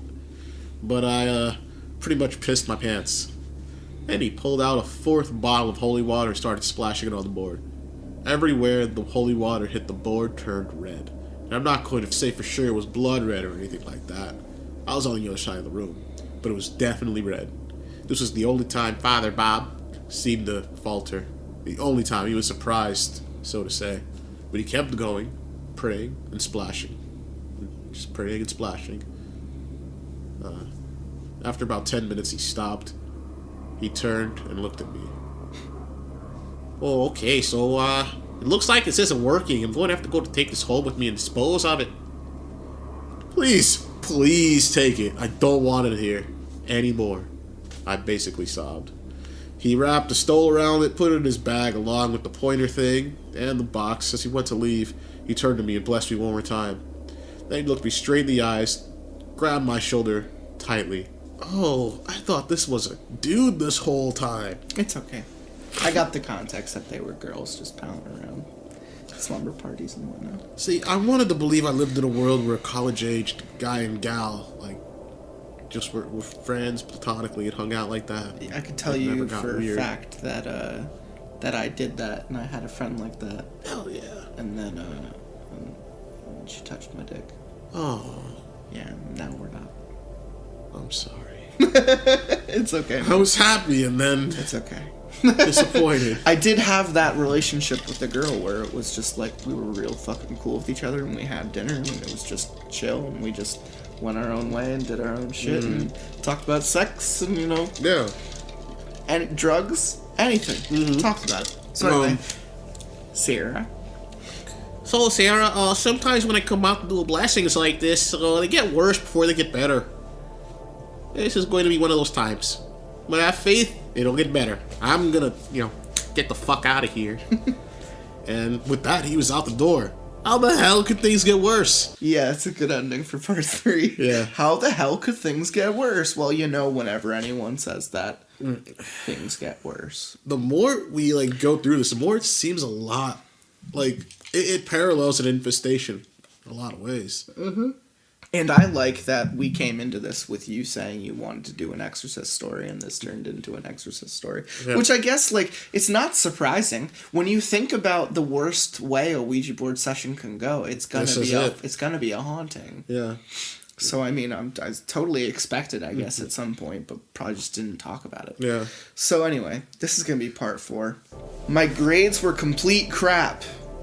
The show I was working on, I'm in theater, was slowly becoming complete crap. My health was complete crap. Everything was one big crappy shit show. Father Bab was right. Things did get worse, and I wasn't sure I had the faith to believe it was going to get better. I wanted to die. I wanted to just end it, so it would stop. The flashes in my head were getting more and more frequent. I would just be sitting there in class, and bam, the images would hit me, and I'd have to run out of the room. Thankfully, my professors didn't immediately fail me. Though, there wasn't much they could do about my work and test scores. Though it may not be as evident here, just writing to get my thoughts and memories out, not actually try to write a novel, I was a pretty damn good writer. Term papers and the like were my specialty. I used to write papers for people in my class for $10 a page and make a shitload of money. Now my papers sounded like a second grader wrote them. I guess writing papers in a car was not conducive to basic grammar and thought. I lost about 20 pounds. Yeah, good for you, man. I had bruises everywhere. My eyes were constantly bloodshot from lack of sleep. I'm sure I looked horrible. No, I know I looked horrible. I've since deleted and untagged all photos of me from that time on Facebook because I don't want people thinking I was in some sort of abusive relationship or some weird sex trade. You were in both of those things. Yeah, it was kind of both of those things. Just spiritually, I guess. My roommate at the time eventually came home from break but was never at the apartment. She stayed at her boyfriend's place every night. We weren't that close, but we were still decent friends and lived together well. I tried to talk to her to see if she had experienced anything at the apartment, and she refused to talk to me. It came time for us to renew our lease, and she refused. I guess Liz, my friend who did the Ouija board with me, realized that I was sleeping in my car. She invited me over to her place one day, and there on the living room floor of her tiny attic apartment was an air mattress. She had asked her parents for one for her birthday. We share the same birthday, 4/16. the same number Oh my god. that was frozen on the clock that night. That's of the crucial Ouija board, information. and told me I was welcome anytime, day or night. I nearly cried from happiness and gratitude. I couldn't help but feel responsible for everything. Well, it's because you are. I was the one who convinced her to do the Ouija board. I was the one who seemed to be the catalyst for all the shit to happen. I was the one who would randomly black out and say creepy things to poor Liz. I was the one who would go from a normal temperament to a raging bitch in 2.2 seconds. I was the one who would stop talking mid-sentence because I was overcome with horrible images. I was the one with no faith. I did this. I caused all of it. And there was Liz asking only for an air mattress on her birthday so that I could stay whenever I wanted. Liz is an amazing woman. Whereas my apartment got worse after Father Bob visited, Liz's got better. I actually felt safe there and found myself at her house every single night. I'm sure she got tired of me and, for that matter, was scared of me at times as well, but she never wavered in her friendship. One night for my 3D art class, I had to make a chair out of cardboard that was sturdy enough to bear my weight. It was one of the only times I was happy to have lost all the weight I did. I decided I would layer cardboard so it would have the strength it would need. Here's what I was going for, but it didn't turn out like that at all. I could do the chair at Liz's apartment because it was too small and I knew it was going to be messy. She offered, bless her heart, but I told her I would be fine. Liz demanded that she came home and keep me company at my apartment while I did the chair. After some convincing, I agreed. Unfortunately, she couldn't get through the threshold without puking her guts out, so I sent her home. I turned on the TV and the space heaters and got to work. Things were actually going well. Nothing was happening, with the exception of freezing cold temperatures making my fingers numb. I would stop every few minutes and put my hands in front of the space heater, but I was more than willing to do that instead of whatever alternative that could happen. The chair wasn't turning out as cool as I wanted it to be, but I was still extremely proud of it so far. It was a personal victory, so to say, to be able to do anything in my apartment, let alone a massive undertaking like a cardboard chair. Though I'm very artistic and very crafty, X-Acto knives were my enemy.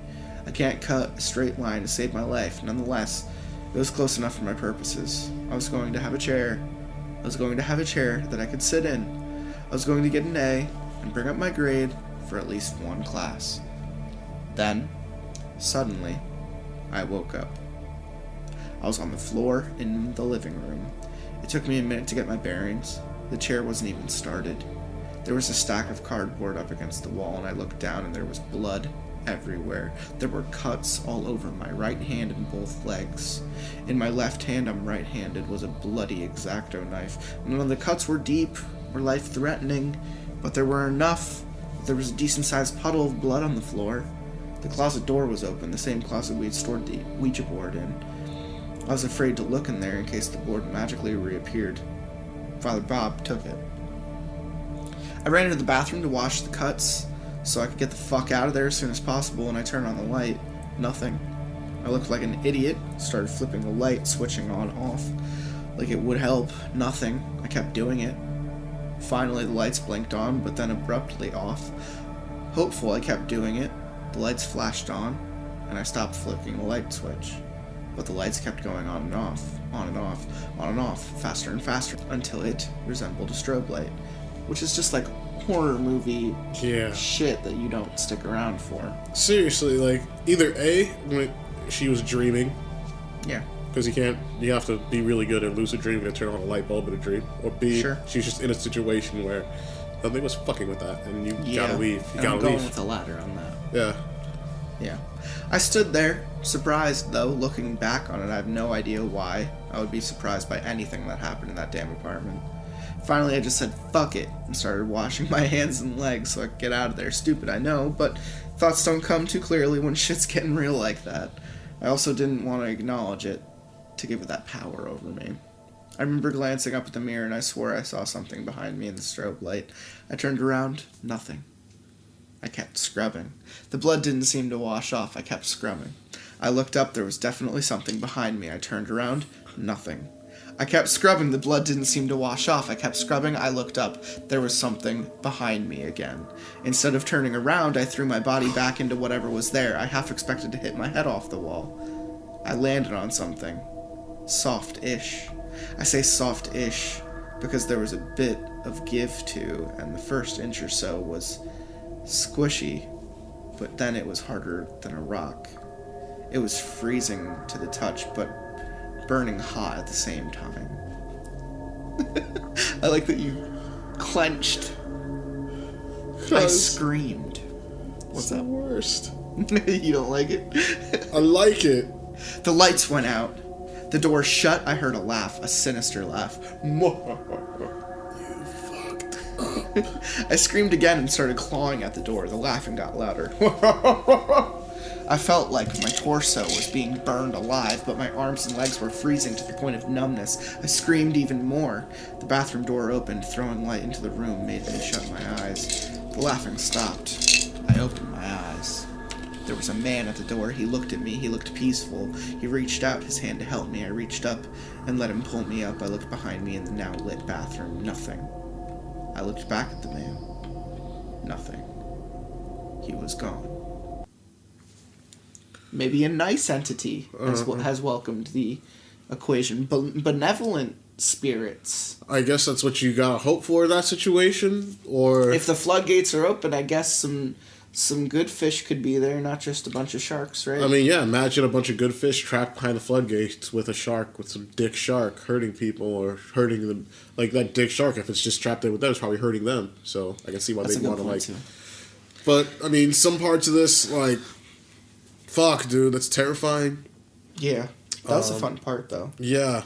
I like that part a lot. I feel like in a situation like this is the time where you walk outside with your arm still bleeding and bleeding out. Oh, absolutely. The minute I was like, oh, there's cuts, I'm bleeding, like, this is a great excuse to not go to college anymore. Yeah, this is great. Like I'm going to be in the hospital for at least 3 days, surrounded by people monitoring me and my condition, and it's a bulletproof excuse to not fucking go to class or work or fucking anything. Yeah, you don't have to ruin your grade. It might even let you fix that, like, without knocking against your tuition. Yeah, exactly. Yeah. And also... medical leave. It's one thing, like, when she got pulled over by the cops, it's one thing getting thrown into jail while being under demonic oppression or possession. Yeah. Because that's, like, everyone's bullshit is locked up in that cage, and it's not good. But if you're in, like, a loony bin, especially loony bin nowadays, like... they'll put those little gloves on you where you can't hurt yourself. You'll be in a room where it's like you won't be able to like run out the window. There might not even be a window if you don't want one in there. They can leave the lights on for you the whole time. You'd be like, I can't fucking sleep. I'm fine. They will accommodate you, assuming that you're crazy, and that's going to be way better than being there or being in jail. Absolutely. Like, get your 72-hour hold. And also get access to another priest, because that dude didn't do shit for you. Didn't do nothing. Anyway. First off, thank you for everyone reading so far. To answer some questions that keep popping up. This whole fiasco happened a few years ago when I was in college. Eventually it slowed down. It wasn't as scary. But weird things have happened ever since. It's been slowly intensifying lately. Hence why you're an idiot! Hence why I started writing down what happened in the beginning. At first, it was just a nice way to finally get my story out there without people looking at me like I was some sort of crazy person. Now, it's starting to get bad again. I hope telling people how it all started could potentially, help to be a bit more in maybe getting advice on how to stop it again. Also, to answer another question, yeah. I completely lost my shit many, many times. I'll get into that a bit more with this update. The guy was just gone. Nothing there. And a peaceful feeling, the peaceful feeling associated with him was also gone. I snapped out of it, realized I was still in the bathroom, and I had cuts everywhere. Welcome back to reality. Oops, there goes gravity. Oops. There is zero spaghetti here, though. Yeah, I know. Which is where. Which is odd. Which is where it falls apart. Yeah. I really thought there'd be lots of pasta. There would be lots of pasta.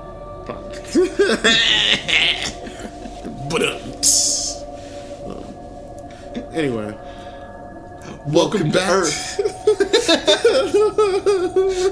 Welcome back to reality, I guess. I grabbed my phone, ran out of the apartment. I guess the chair wasn't going to happen. Oh well, another failed class.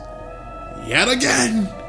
I went over to Liz's house and tried to explain what had happened, though the experience of all blood and laughter and whatever the hell I backed into was terrifying as hell, literally.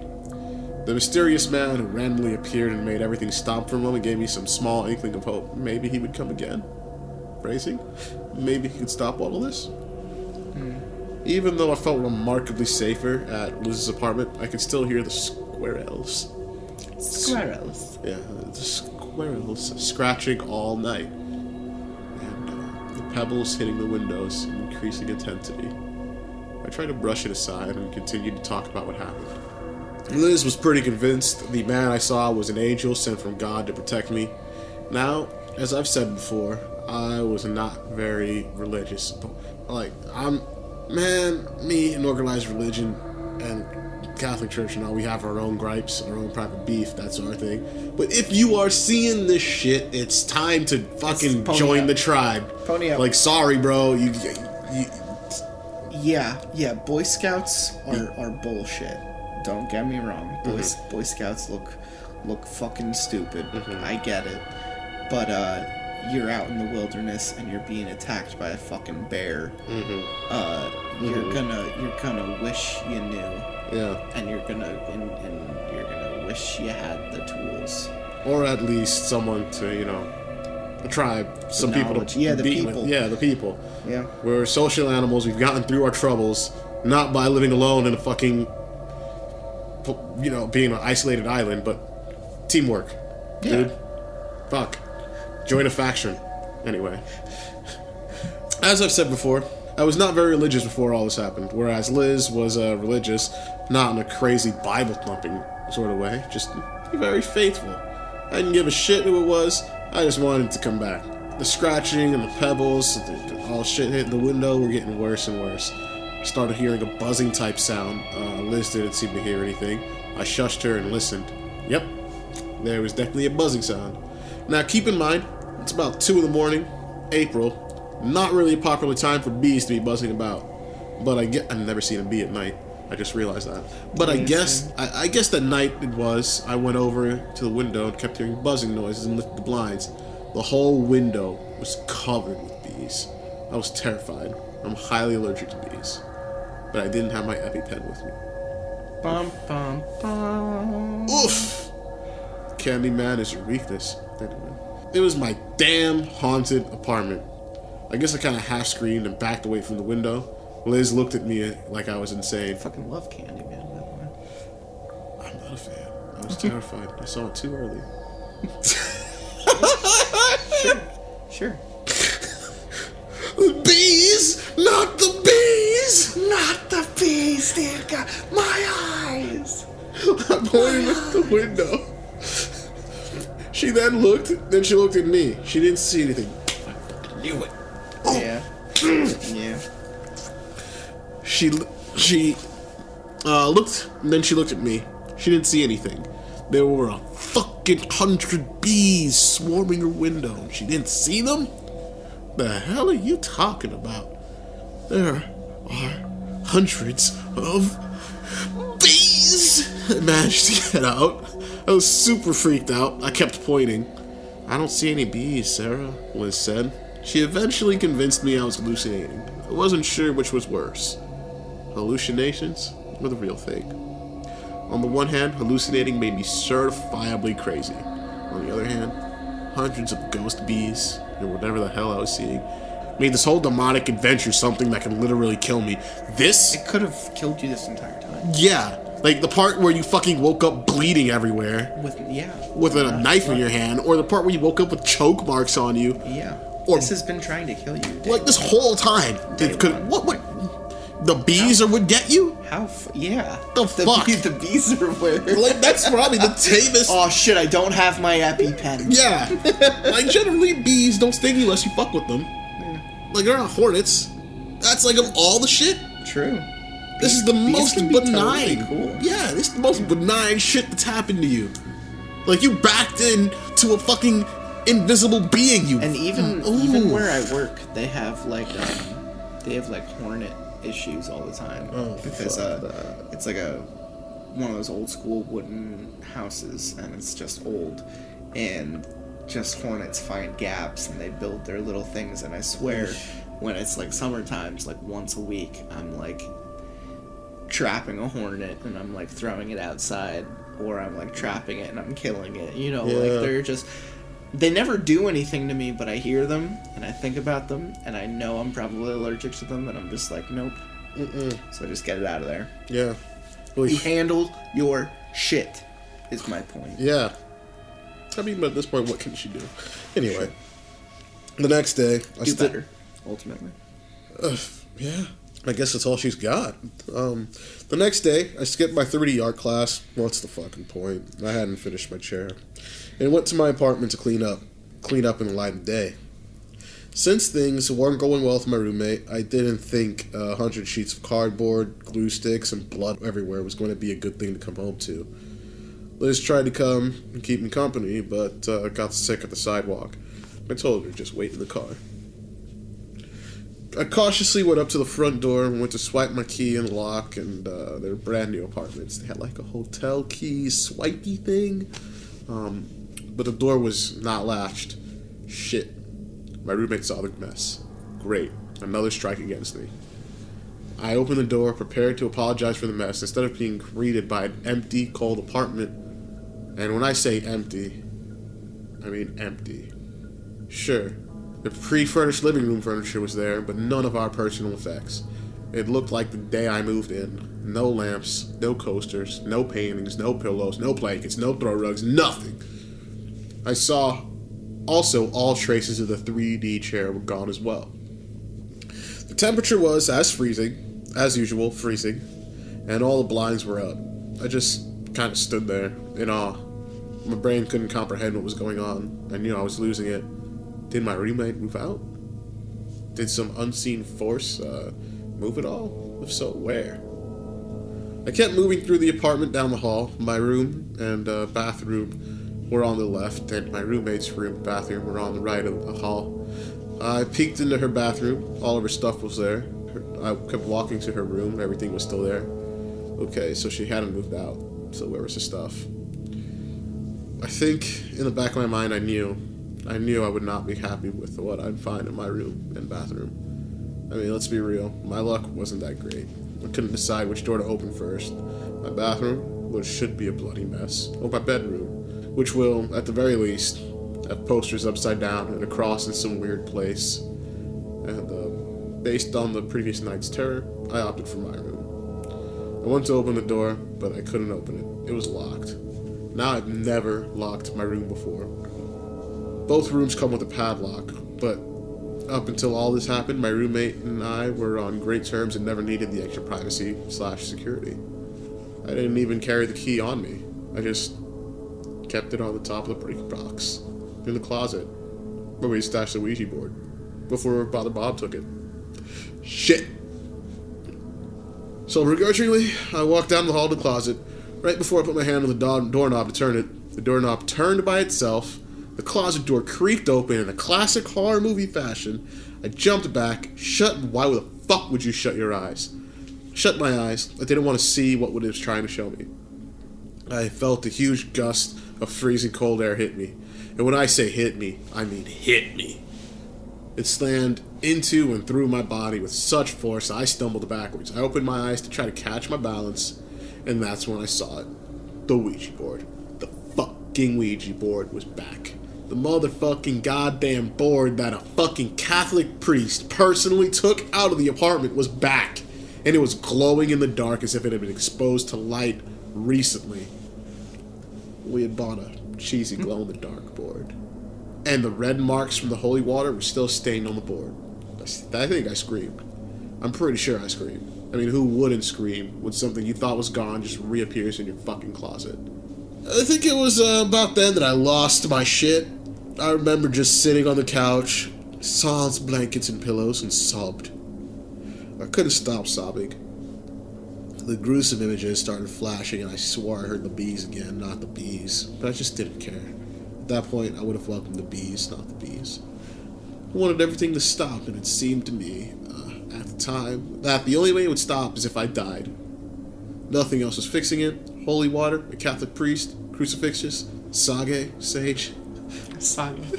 Yes, sage. I would sage this thread. I'd be like, you're fucking... Salt hasn't come up once. Yeah, That's see, so basic. That's the first thing I would do. But the thing about it is, this is not an easy thing to cut. And I would say put it on a bandsaw, but you're liable to fucking cut your hand off. And you gotta cut it into 6 pieces. You gotta break this thing. Sure. Before you salt it. Anyway. I could hear Liz knocking on the front door, between dry heaving. But they didn't want to get up and get the door. I didn't want her to come into the apartment and get her life ruined like mine. I didn't want help. I just wanted to die. I wanted to die and accept any fate that came my way. Because I was pretty sure if there was a hell, I was already living in it. So what did I have to lose? The buzzing got louder, but I didn't give a shit. I started to hear laughter like the night before. It seemed like it was coming from my bedroom. I didn't care. Let the bees attack, and ghost, demon, whatever, laugh while I died. Whatever. I half stood up and started screaming, "Come get me, motherfucker! Do it already! Yippee-ki-yay!" Do it! What are you waiting for? Do it! Kill me! Take me! Do it! What are you waiting? You are one ugly motherfucker. What's that from? Predator. Remember when I said that we should read mental health stories? Yeah. We got a taste of that today, too. Yeah, so I want to fucking die. this person, like, half of this shit's definitely in their head, which I think is part of the whole isolating effect of the... Yeah. Or she might just be, like, fucking schizophrenic and depressed. I mean, her grays are shit. She's seeing weird things. Like...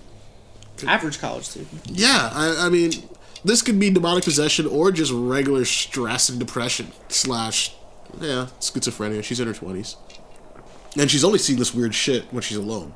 But again, that's also the way mental health and demons attack you. Sure. Wolves attack you alone. They separate you from the pack. Yeah. Predators separate you from the pack. That's just generally what prey do. No, they do, because in all of the movies, they do the little things, the little tactics to get people away from the pack. Because it's just like when you hear or you think you see like refracted light, like you get like distracted. You know? And they're all just like... Yeah. I don't even know how to make the noises. Lions too. They kill the stragglers, the ones walking behind the... I just wanted more excuses to talk about Predator. 1990. Oh, yeah. Action Arnold Schwarzenegger. That's the noise. They're like... I can't do it now. But no, but that was good. Yeah. You were, I know what you were talking about. Anyway. That's awesome. I love that. The laughter and buzzing got louder and louder. The temperature started dropping significantly. I could barely hear Liz pounding on the front door. It sounded muffled and far away. I kept crying intermittently, trying to shame or anger whatever. It was just finishing the job. I was done fighting. Though the sounds in the cold kept intensifying, nothing else was happening. Fine, if yelling at him this didn't work, I was gonna up the ante. I grabbed the Ouija board out of the closet and threw it onto the coffee table. I went back to the closet and started looking for the pointer thing. I reached... Ooh, shit, you dumb. I reached into the closet to find it. The clothes sleeves that were hanging in there felt as they had arms around them. Good, I thought. Maybe they'll choke me. Choke me, daddy. That's exactly where I was like, alright, kinky. Alright. I guess it wasn't my lucky day because the unseen arms didn't try to grab me. Instead, they seemed to push my arm in the right direction to find the pointer on the top of the little shelf. And that's when you know you should probably not do this. this. Yeah, like, it's like, it's seriously, like, dude, come on, fucking do it, please. As in, you know what, as a matter of fact, I'll help you. I fucking dare you. I'll fucking help you. I like it. I put the pointer on it and faltered as to what to do next. Luckily, I didn't have to figure anything out. The pointer started going in quick little circles over the boards without my hands going near it. Around and around it went, faster and faster. I just stared at it. Part of me wanted it to spell something out, but another part of me was scared shitless at what it may say. "What do you want from me?" I asked. What do you want from me? Sorry. I don't know this song. No, it's okay. I would It's just join funny. in. It's just funny. Oh, okay. No, like I'm pretty sure in episode 1 or 2, Frowns sings that when someone says that. So if anything, it's me alluding to Frowns and not even the song. Okay. Directly. It's just funny. Yeah, It's callback. just Yeah. What do you want from me? I asked. Cliched? Yeah, I know, but I can't say I was thinking very clearly at the time. The pointer just kept going around in circles and circles. What do you want? I asked. Circle. It wants circle. Get it some fucking onion rings. I mean, if I was... Donuts! Yeah, if I'm coming back to the third Bagels. dimension from being like, you know, all wispy and unable to eat and nothing to taste buds with and nothing to like physically experience, the first thing I'm love asking some for, onion rings they're like, and dude, zesty- you know what I want? Onion zesty rings. sauce, yeah. Yes. Yeah. Bring all the circle Long foods Island. right here, right now. Thousand. Sorry. Thousand Island? Nice. Dip in onion rings in Thousand Island. Yeah. Oh, absolutely. I wish they could give Big Mac sauce in cups. You can just dip onion rings in there. That's solid. Now I'm hungry. Kept asking over and over and got nothing. I changed tactics. Who are you? What are you? Why are you here? It has no reason to answer you or truthfully answer you. Like you're not asking the right questions. Yeah. You're not trying. I asked every question I could think of. I started to get angry again. I went to grab the stupid pointer and throw it against the wall or something when I felt this electric shock go through my arm. It nearly leveled me. I got even angrier. If you're not gonna let me touch the fucking thing, tell me what the hell you want. Oh shit, no. Oh, you fucked up. The pointer stopped on the letter A, it moved to B, and back to A, then to D, then it stopped. A bad? The fuck does that mean? I screamed. The pointer moved again. O? N? The fuck does that mean? A bad on? A bad one? What the fuck? Tried to grab the pointer and it got shocked again. And the laughter was ear-piercingly loud at this point.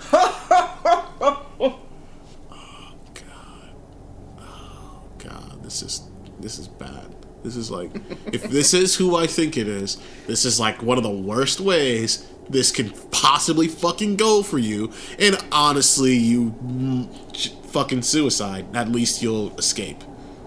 Like, oh God. I put my hands over my ears and was almost surprised they weren't bleeding from the volume.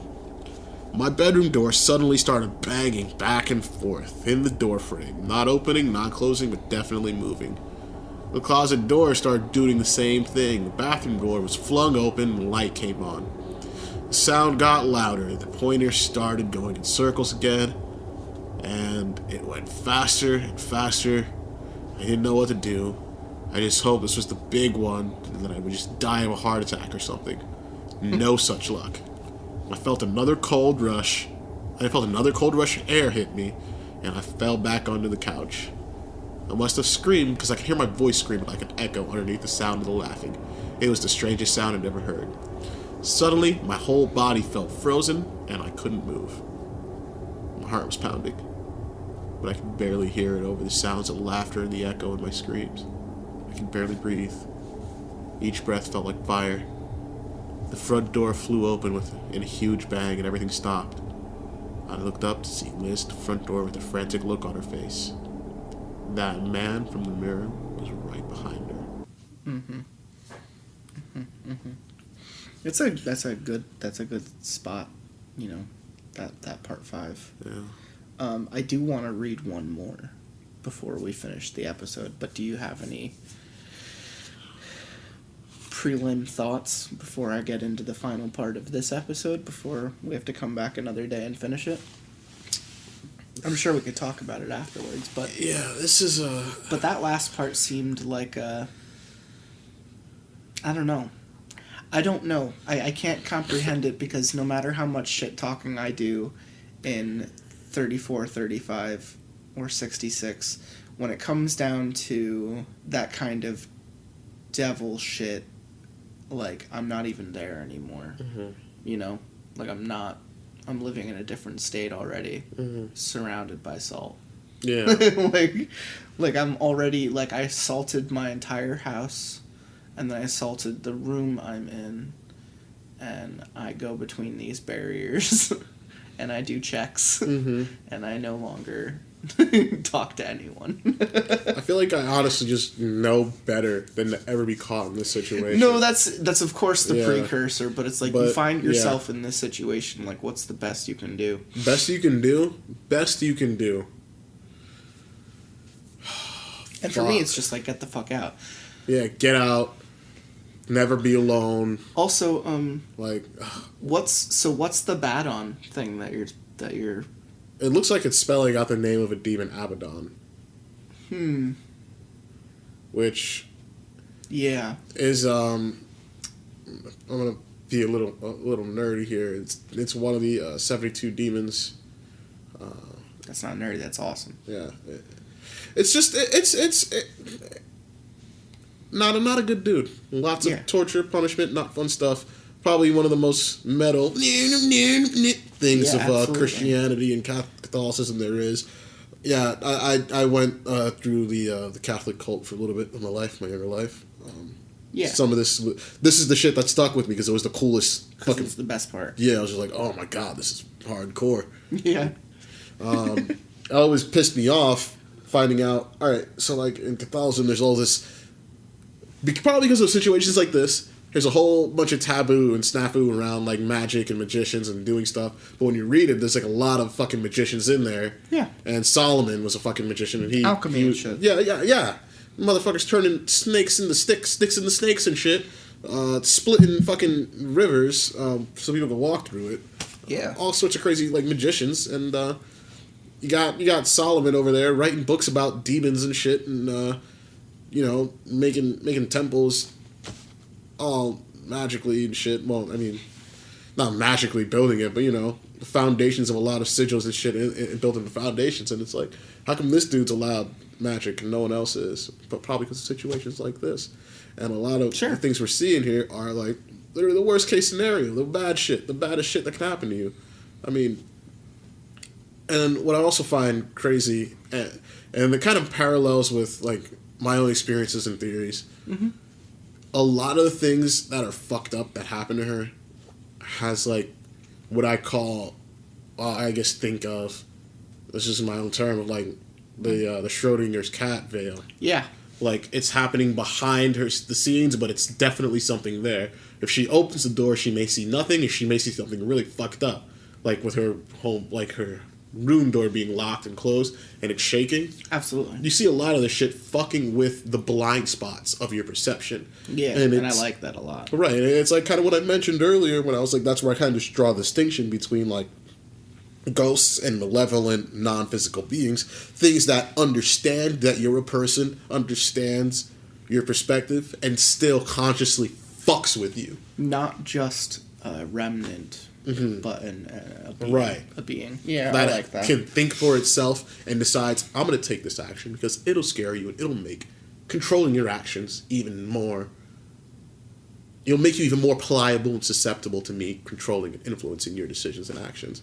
And using that Schrodinger's cat veil, as I like to call it, against them as part of that, the shit that you can't see, your blind spots of perception, I'm fucking with it. You can see me in the mirror, you can't see me in real life. You'll feel me, but you won't know for sure on here. Not until it's too late. Right. Whereas this angelic being that she's seen, I don't know if it's a trick, but it blatantly shows up to her. And I think what I like the most about this story is that it's a fucking roller coaster. Yeah, it really is. And I keep asking myself, like, how much fucking more of this can there be? And I kind of asked myself the same thing when we read Bedtime, because it was just like, okay, fuck, now we know it's something else, so why are we still not fixing it the right way? And it comes down to ignorance at the end of for a storytelling perspective. Yeah. But But really, like, this, what I'm about to read, is part 6 of an 11-part story.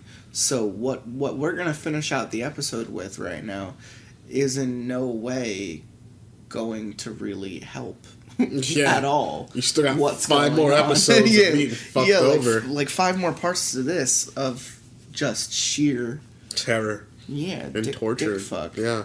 So anyway, this is part 6. Mm-hmm. The man from the bathroom had the most angelic face. I'm making a guess that the person that's helping is Will. Mm-hmm. And it's through Liz's connection that Will is helping. Mm-hmm. I'll put money on that. But whatever Abaddon that Sarah has found herself fucked with is clearly having more power and more free reign to do the fucks. I think the book I was thinking of, I couldn't think of the name. I'm pretty sure it's the Ars Goetia. Should definitely check that. Which is what? So it's like a book of these angels and demons and their descriptions, and they're all fucked off and weird. Like a cherub. I've definitely heard of that before. Mm-hmm. I've definitely heard of it. If it's not that, then it's the 72 Keys of Solomon. It's one of the two. Lesser Keys. Yeah.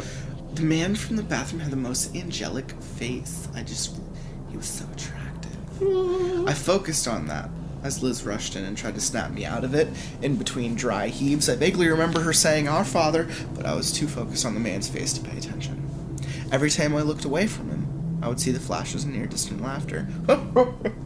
I could feel Liz trying to shake me out of it, but I didn't want the peace to stop. The man smiled, a comforting smile, and started walking away. "Wait!" I cried, but he was gone. His exit snapped me back to reality. Oops. There went gravity. Liz looked back towards the door, but didn't see anything. I could still vaguely hear the laughter, and it was still too cold. But at least it had stopped for a moment. Liz took one look at the Ouija board on the table and broke down crying. "Is that?" I just nodded my head. Yes, the Ouija board was somehow back in the apartment. How? I have no idea, but it was back.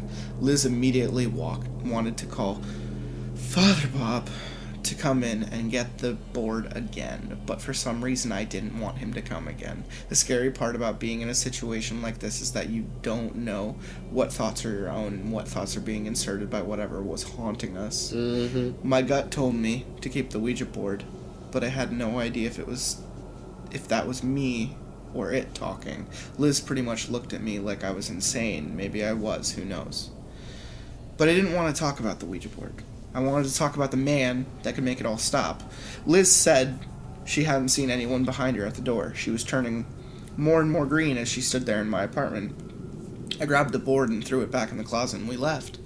Later that day, I was recouping in Liz's apartment while she did some homework and checked on Facebook. Well, mostly checking Facebook. Let's be real, we were in college. I was trying to forget the events of the day by reading a book. When I glanced up at the computer screen, it was him. It was the man from the bathroom, the calm man.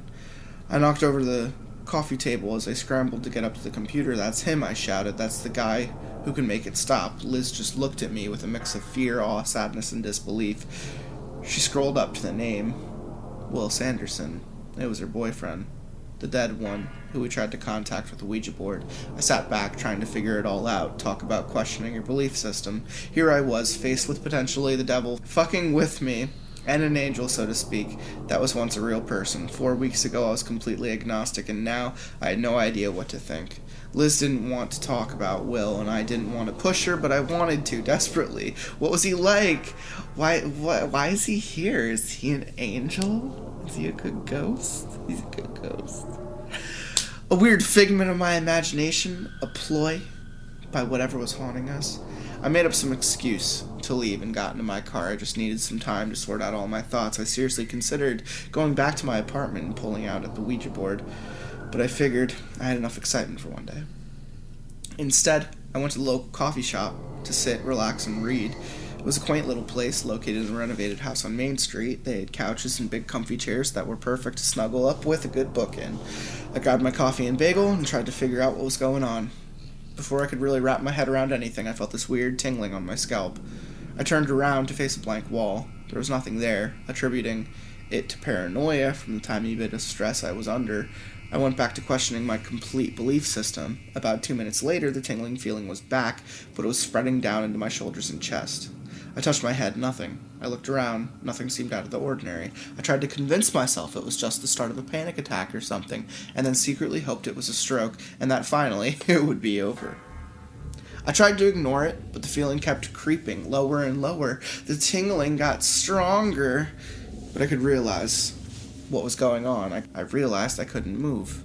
I was completely paralyzed in the middle of a busy college coffee shop. My mind was racing. What the fuck was going on? I could still move my eyes, but that was about it. No one else in the coffee shop seemed to know anything was going on. The tingling got stronger and stronger until it started to burn. Still, I couldn't move. I'm going to take a minute to digress here. My childhood was a nightmare in and of itself. My mom and dad divorced when I was 4, and when my father actually found the time in between his drug runs to bring me up for a visit, he stayed in Canada. My mom and I moved back to the States. He and his family did some sick and twisted things to both me and my female cousins. With that said, what transpired next was even more terrifying to me because of that background. To this day, I don't know if this happened because it knew what buttons of mine to push, or if this was a residual thing from the house and the coffee shop was in. There was a rape in the house years before I was there, as I learned in the local archives, but I didn't know specifics. I then felt a horrendous amount of pain. I'm not going to be too descriptive here, but I'm assuming you all know what I am talking about.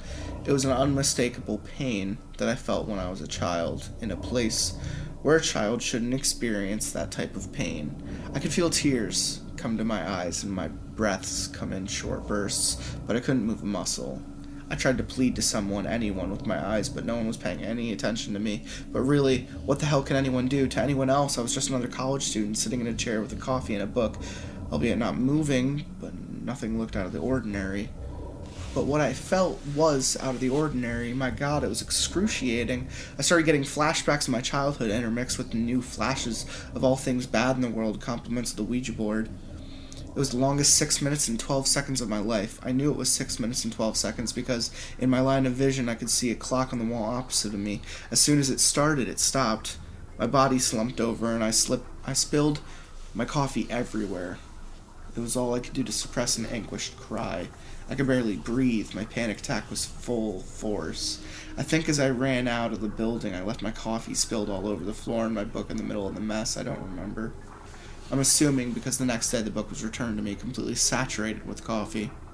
I couldn't get out of that place fast enough. I made it to my car and completely lost my shit. I screamed, I cried, I hyperventilated, hell, I even prayed. I couldn't calm down. I can usually calm my panic attacks by concentrating on my breathing, or as stupid as it sounds, singing the ABCs or row, row, row your boat, because it's mindless, but nothing was helping. I nearly slammed my head through the moonroof in my car when I heard someone knocking on my window. I think it was Liz. Thank God for Liz. I couldn't form words. I couldn't do anything but just look at her and sob. She helped me move over to the passenger seat and we just drove around, not saying anything. She just let me sit there and cry and curse and cry some more. We drove for a good hour, only stopping because my car needed gas. After pumping the gas, Liz sat back down in the car and looked at me. At this point, I had stopped crying as hard and was just kind of sitting there, whimpering like an injured animal. Liz just grabbed my hand and started driving. It was nice knowing I wasn't alone in this. I shut my eyes and tried to calm down some more until I felt the car stop. I opened them, and we were in front of my apartment. I started screaming and crying again. I couldn't go in there, not then. I just couldn't. Liz just grabbed my hand harder and told me to give her my key card to the apartment and to stay in the car. I shook my head, but she insisted. I watched as she went up the walk, pausing to throw up once and then entered the apartment. After what seemed like an eternity, Liz emerged, looking a bit green, and ran back to the car.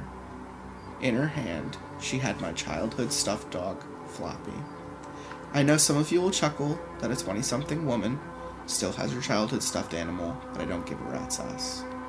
Fuck you. Floppy got me through my childhood, and he has always brought me a bit of comfort when I needed him. I couldn't find words to express my gratitude as I curled up with Floppy in front of my seat of my car. Liz gave one final dry heave before she pulled out of the parking lot. I cuddled with Floppy, putting him near my face, and then I realized there was a huge hole in his chest with stuffing coming out of it. I looked at Liz, confused. She just shook her head and stared straight ahead. Don't ask. she said. A tide of rage washed over me. What kind of fucked up bastard, dead or undead, fucks with someone's stuffed animal? I know it sounds stupid, but that is just crossing a fucking line. I still get livid thinking about it now. You can beat me, rape me, scare the shit out of me, whatever, but a fucking stuffed dog, seriously? How fucking pathetic. We got back to Liz's house and she offered to sew Floppy up for me and I agreed, but I was still seething inside. I know some people are going to think I'm insane for this being my breaking point, but it just was. Just the senselessness and malice behind it sickened me and made me want to fight. Fuck waiting for the big one and hoping to go quietly into that good night. I was going to make someone or something pay for this. I sat there on Liz's couch as she carefully sewed the hole in Floppy's chest, and I plotted my revenge. It's a good place to stop. Yeah, it is. It's a real good place to stop because that's the paradigm shift in the story. Yeah. She might now do the research and the time. She might put the time into learning how to get out of it. Yeah. Going forward. Other than that, she might also call in some big guns. The Witchhammer clan. Wouldn't that be something? Or, I don't know. Where do you think it's gonna go? I honestly don't know. It could go a couple places from, like, I guess, way Hollywood and other stories when I kind of pitch the happily ever after for this is like, all right, now this person basically lives the rest of their life as if, they're an ex-addict. Where they have to go to church every week and stay up on their shit and constantly be vigilant on keeping evil out of their lives. So it could definitely go that way. I would like for it to go in the more RPG tabletop fashion, like World of Darkness, and she, like, either becomes a geist or, like, a werewolf, or maybe gets contacted by, like, Task Force of Valkyrie. Yeah. Becomes like a paranormal hunter. BPRD. Yeah. Hellboy. Exactly. Yeah, absolutely. I would love that. That's where I'd want this to go. Witch hunter shit. Yeah. Some supernatural shit. Yeah, But I don't think it's gonna go that way. No, she's gonna. It's gonna be the basic shit, but they're gonna find a way to ward it off, or they're gonna die trying, and they're most likely gonna have Will's help with it. Yeah. So she says he comes back too, so she obviously doesn't go all Witch Hunter clan. Hammer clan. Oh. Sure. Do you think there will be any casualties? Oh, of course. Liz is gonna die. You think Liz is gonna die? Dude, Liz has to die. It's the only light in her life. I didn't want to say it, but I do think that it might go there. It's gonna be what breaks her and makes her push to that extra. That extra fuck you. Yeah. Yeah. So what do you think of this story? I love it so far. Ouija board is never a good idea ever. No, never. There was something I read recently with two new people on the show. It was called Dude, Do You Own a Dog? And it was about these two dude bros who very much love each other. It's going to be a wonderful episode. I know you're going to love it. Very wholesome. Two dude bros who have to fight the rake. The what? The rake. The rake is it's a creepypasta monster. Oh, okay. That it's said that you'll wake up in the middle of the night and it will be sitting at the foot of your bed, and it'll come to you and whisper the day and the time that you're gonna die. And sometimes that's enough to actually kill you then and there right now. But they kind of animalize him in this story, and it's almost like fighting a demon, like. Yeah. Like a monster of some kind. It's very fun. It's a very fun episode. And there are parts of the way that the Reddit No Sleep person wrote this that make me think of that. But that was very clearly more of a parody on Supernatural. And this is trying to be a dramatic, fictional. This is definitely along the lines of The Exorcist or... Yeah, Insidious. I'm just saying that the prose, the way that the person writes it, has a little bit more character than something like Insidious. But you're absolutely right that it's on those boundaries. It's on that line. I really like it. I think it's awesome, and I'm glad that I'm reading it with you because you're clearly enthusiastic about it, and you have a lot of knowledge in this kind of realm of thinking, and you ask the right questions. Yeah, So it's just low key my shit, man. So I hope you're into it. You're like the demon guy. I feel like after the 100th big one hundo, we're gonna have to get into that other story about the other exorcism, and For sure. we could like cross reference the shit that people do wrong in these situations. There's a lot of shit that I wouldn't do that these. I mean, at this point, I feel like even going to the loony bin is a mistake because now, I mean, it's like a snowball you've let get so big. Oh yeah, now it's following. Right, but now what I do notice in the story, so she's able to see Will. She's able to see the demon. She's able to experience the bees. Sure. So the things that are actually physically breaking that, again, I call the Schrödinger cat barrier. Yeah. Only she can see those. Yeah. Even though there is other shit happening, and Liz can't testify to this. Now, it seems like whatever... Because it's not like she made a deal like a Faustian demon type of deal. Absolutely. Like, I'll give you this, you give me that. She opened the doors and it was kind of like, all right, I'm going to be an open conduit.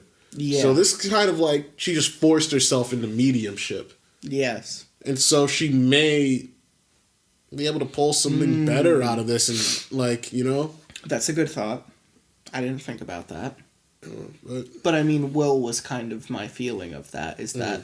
But now I'm realizing that Will is only there because of Liz. So it's just like, yeah. if Will is helping Sarah out of that situation in the bathroom, then it's just the residual belief of Liz wanting Sarah to have help in the situation. Wanting her friend to be okay. Yeah, like the belief, the power that Will has over the situation is only because Liz knows he's there and helped communicate prior.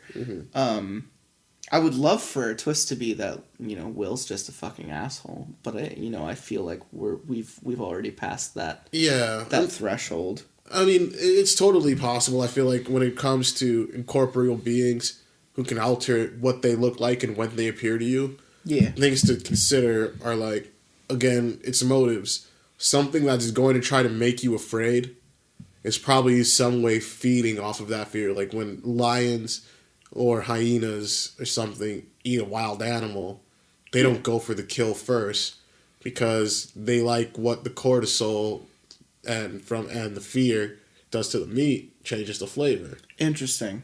So I was looking at it as more of a we bring it up in Whistlers a bunch. One of those fish, like a lamprey, that has the light that guides a person to their demise. Right. Yeah. Right. Something they go running towards as an excuse, but it turns into what bites them in the ass the most. Right. And so the way that these things choose to appear says a lot about them. And this is no sleep, so it could very much turn on a dime. Exactly. But I think this one's going to be a little bit more intuitive and a little bit more. It's been building. Yeah, it's been building to certainly. something, and I think what we're going to see is much more blockbuster than it will be original. But anyway, this was episode 89 with Crying Hawaiian. I'm glad you're having a good time. I'm excited to come back and finish this some other time. I guess you'll have to wait for the next episode of Lots of Pasta Z. Will Sarah have the power of Liz's belief and dead ex-boyfriend to overcome Badon, demon Ouija board fuckhead? We'll find out another time that isn't now. I mean, it's Abaddon, by the way, and the track record doesn't. It's like, hey, will this fucking college student be able to knock out Floyd Mayweather? I mean, not that he's like the best fighter in the world, but I mean, that's what he does. It's his thing. He punches hard and dodges punches. And will this random 20-year-old college student beat the lady century-old demon come right up and ding ding? I'm like, your kid's got spunk, you know. I like me a good David and Goliath story. You go ahead and throw that rock, and it's not going to work out. You can only hope.